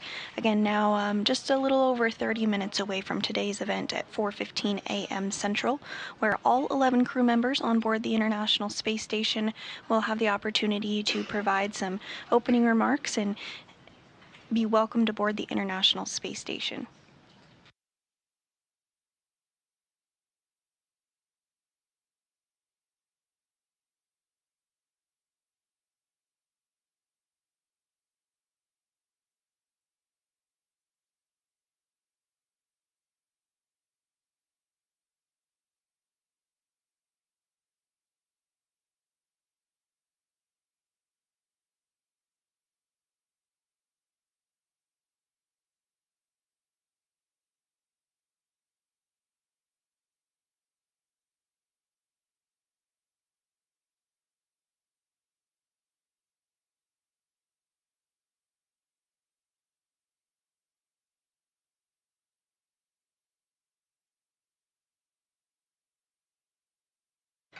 And we are in a brief handover period between our satellites, but you're getting a live view inside of Mission Control Houston at some of the team that did work the shift this morning for docking.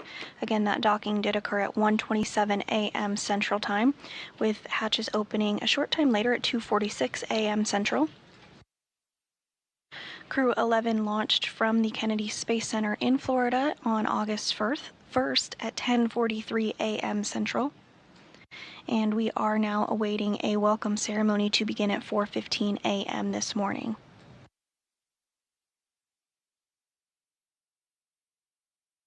The team inside Mission Control Houston this morning has been led by Ronak Dave, the flight director on console, and sitting directly to his right is today's capsule communicator, who has been prime for communicating with the crew on board the International Space Station as they stepped through all of the hatch opening procedures.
And NASA astronaut Johnny Kim on the right, continuing to work through some procedures ahead of today's welcoming ceremony.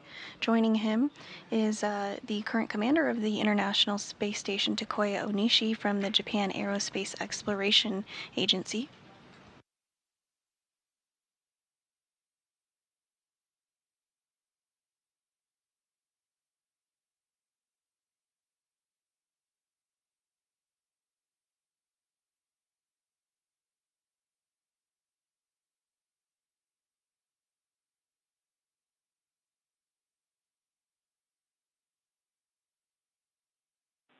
And Johnny, no response required as you're cleaning up. We like the view, but we would just like it a little bit down towards the deck and then panned a little bit left towards the gem relative to the camera.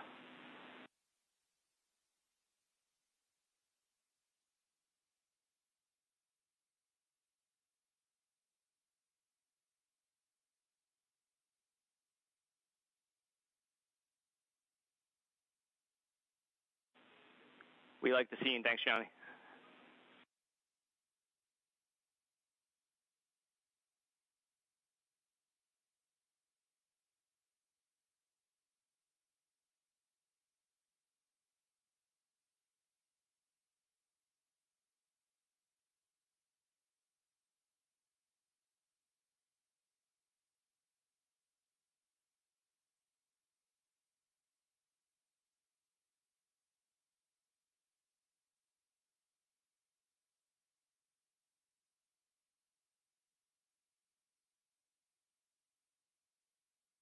Station on 2, ready for the scene and voice check on node 2 cam 1.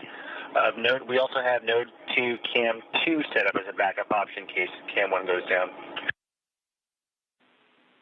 Hey, we see both. Sounds like a plan.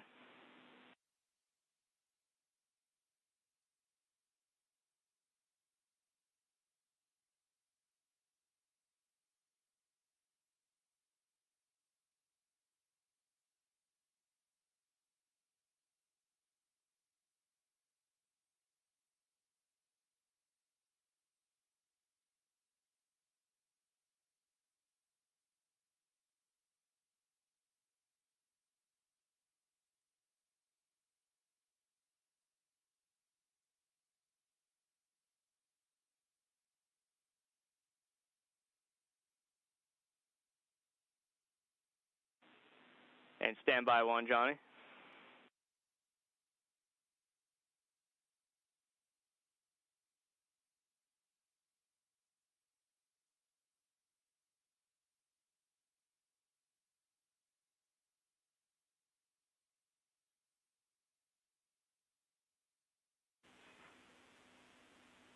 And Johnny, that was a good voice check. We'll sync up with you guys for the event at 9:15.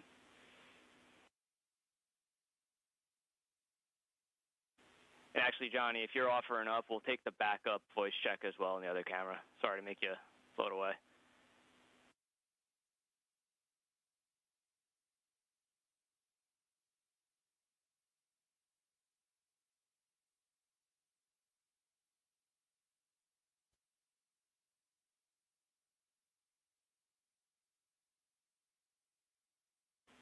Yeah, and Johnny, we're not hearing you come down on that one. And Johnny, we don't need the troubleshoot. We like the primary, so no worries there. Copy, thumbs up.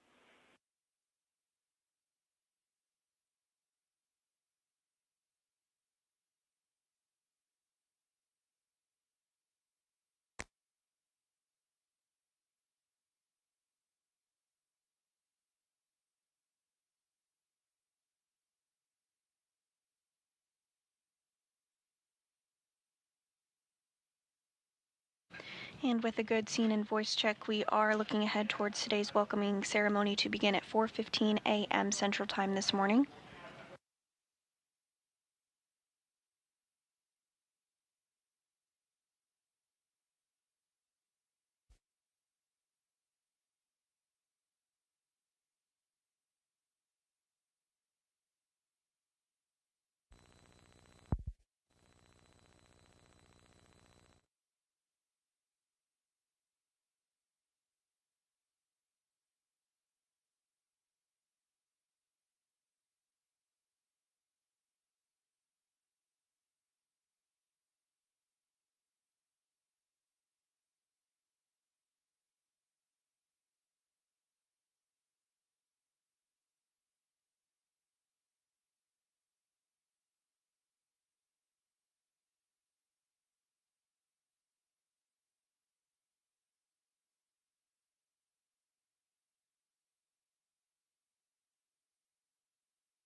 Station Houston on 2 for cupola shutters.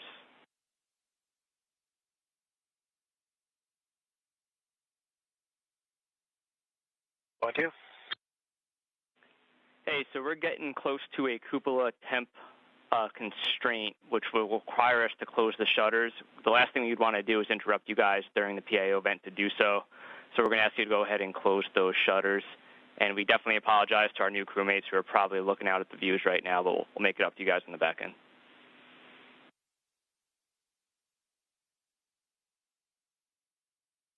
Copy, and they are currently closed. Copy all. Thank you.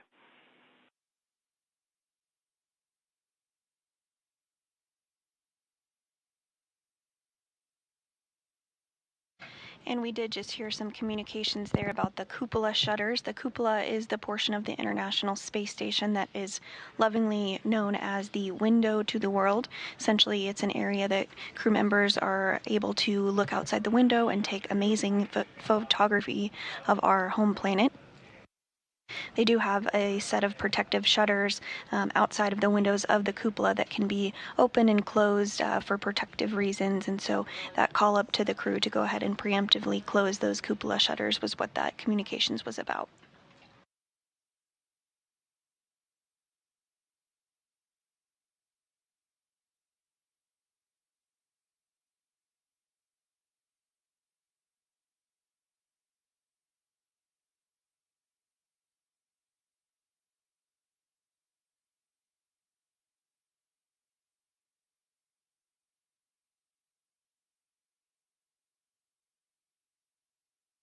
And we are now 20 minutes out from the start of today's welcome ceremony at 4:15 a.m. Central Time. If you are just joining us, you are looking at a live view inside the International Space Station ahead of that welcoming ceremony. We did have Crew-11 that docked to the International Space Station Zenith port of the International Space Station's Harmony module at 1:27 a.m. Central Time this morning. Following that, hatches were opened at 2:46 a.m. Central Time. All of this following their launch from the Kennedy Space Center in Florida the day prior at 10:43 a.m. Central. So soon we will have that welcome ceremony where all 11 crew members on board the International Space Station will get to participate in this event, officially welcoming Crew-11 of NASA astronauts Zena Cardman and Mike Fincke, as well as JAXA, or Japan Aerospace Exploration Agency, Kimiya Yui, as well as Roscosmos cosmonaut Oleg Platonov on board the International Space Station. For some statistics for you, this is Cardman's very first space flight, as well as Platonov's. It's the 4th space flight for NASA astronaut Mike Fincke, and the 2nd for Kimiya Yui.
And we are now 15 minutes out from today's welcome ceremony, beginning at 3:15 a.m. Central Time.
And as we await today's welcome ceremony starting in a few minutes at 4:15 a.m. Central Time, you're looking at a live view inside the International Space Station Flight Control Room, where the team did work through procedures today for not only the docking, but the vestibule repressurization and then eventually hatch opening. The team on console during today's shift was led by Ronak Dave, the flight director on console during docking this morning.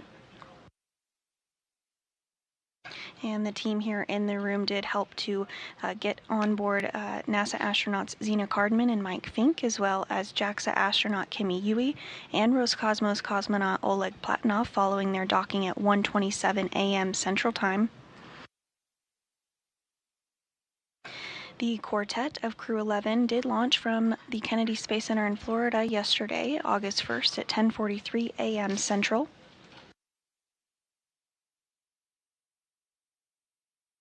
And you're looking at a view there of the Endeavour spacecraft docked to the zenith port of the International Space Station's Harmony module.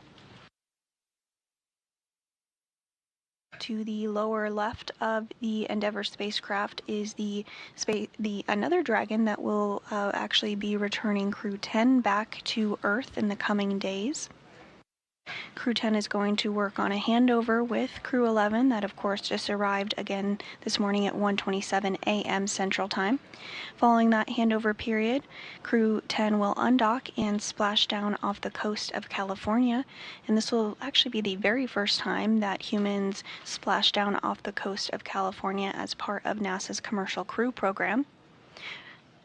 Just a few weeks ago, Axiom 4 did splash down off the coast of California as part of NASA's a private astronaut mission aboard the International Space Station.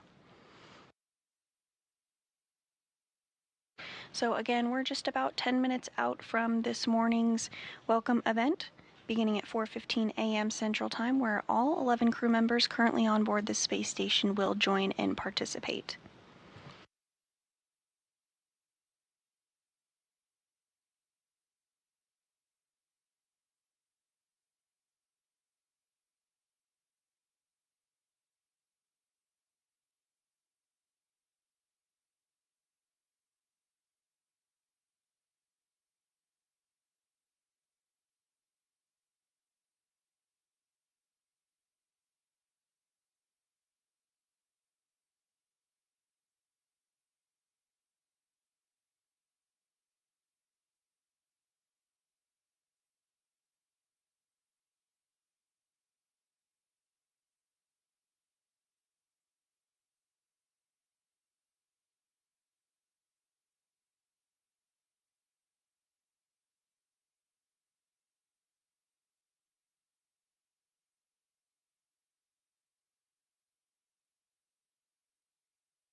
And you're getting a live look inside the International Space Station as NASA astronaut Mike Fincke, now on his 4th trip to space station, does a little microgravity flying.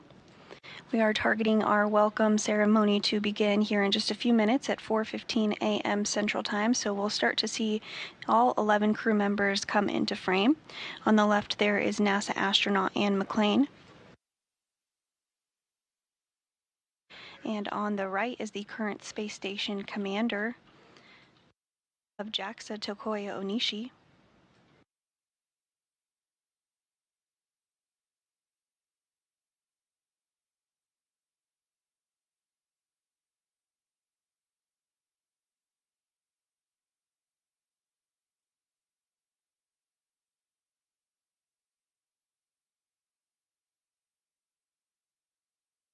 And now joining in the frame is JAXA astronaut Kimiya Yui. This is Yui's 2nd trip to the International Space Station.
And we will go ahead and stand by for just a couple minutes longer ahead of the welcome ceremony today at 4:15 a.m. Central Time. If you're just joining us, Crew-11 docked to the International Space Station's Zenith port of the Harmony module at 1:27 a.m. Central Time this morning. At 2:46 a.m. Central, hatches were opened. All of this following their launch on August 1st at 10:43 a.m. Central from the Kennedy Space Center in Florida.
Station, this is Houston. Are you ready for the event?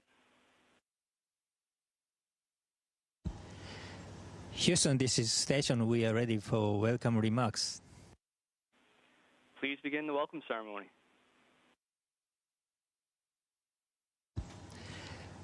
Good morning, good afternoon, everybody on the ground from the International Space Station.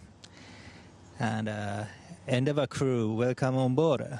Yokoso, Daburo Pajalbach. And we are so happy and excited to see your smiling faces. And Zena, Oleg, congratulations on your first space flight. We are looking forward to hearing your impressions and your feelings about that. And Mike and Kimiya, welcome back. Your experience will be an invaluable asset for Expedition 73. And we have a very busy handover period ahead of us, but I'm really looking forward to working with each of you. So now I will pass the microphone to Crew-11 Commander Zena Cardman.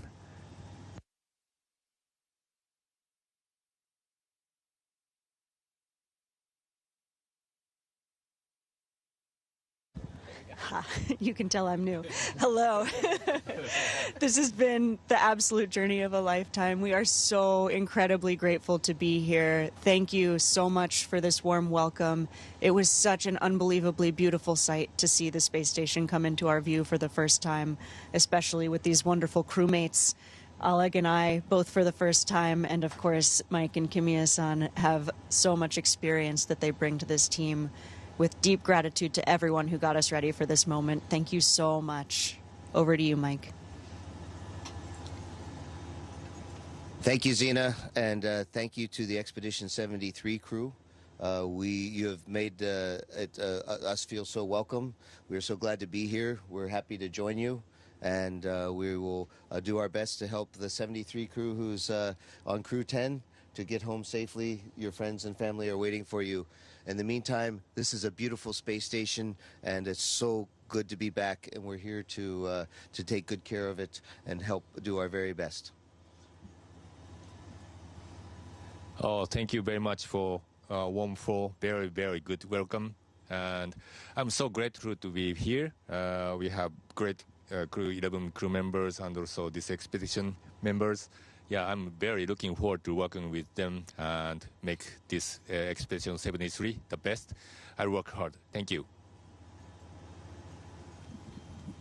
Thank you, Kimiya-san. I'm Oleg Platonov, and I'm also would like to say thank you very much for so warm meeting, and I believe and I hope we will have incredible and unbelievable time on board. И спасибо моим коллегам, будущим соэкипажникам. Я также благодарю вас за такую теплую встречу. И спасибо всем на Земле, кто готовил меня и наш экипаж и сделал все возможное, чтобы отправить нас сюда. Мы обещаем выполнить все наши задачи на самые высокие оценки и продвигать человечество в области космонавтики только вперед. Спасибо. Ура.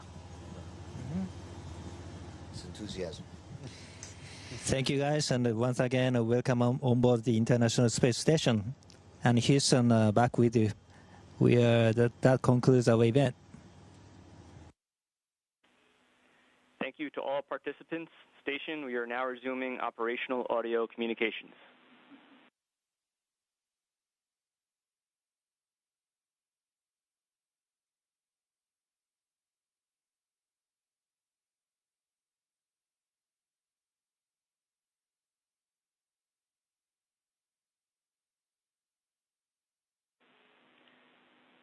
Station Houston, back with you on to for big picture rest of the day. Go ahead, Matt. Okay, Talk. We were thinking of hopping right into the ISS safety briefing. And then for the rest of the day, we're going to try to move everything to the left. And then for the rest of the day, we're going to try to move everything to the left as much as possible. Blue activity somewhat in the same order chronologically, just to make sure that we're all in sync. How copy? Okay, copy all. Basically, we move everything to the left except for pink activity and also non-Crew-11 related PMC.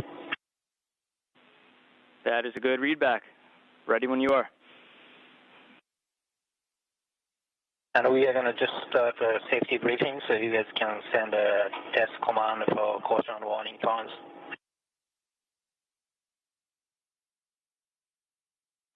Okay, sounds like a plan. We will give you a call when we're ready to send those. Copy that.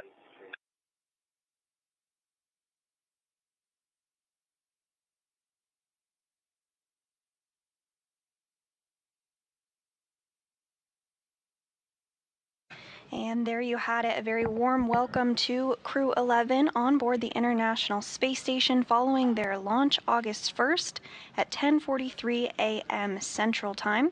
They docked today at 1:27 a.m. Central to the zenith port of the International Space Station. Following that, hatches were opened at 2:46 a.m. and we just wrapped up an incredible welcome ceremony where Crew-11 is now safely on board. You can follow along with the mission on social media and by checking the daily space station blog, but that's going to do it for us. Thanks so much for following along on Crew-11's journey. Go NASA, go SpaceX, go Crew-11. This is Mission Control Houston.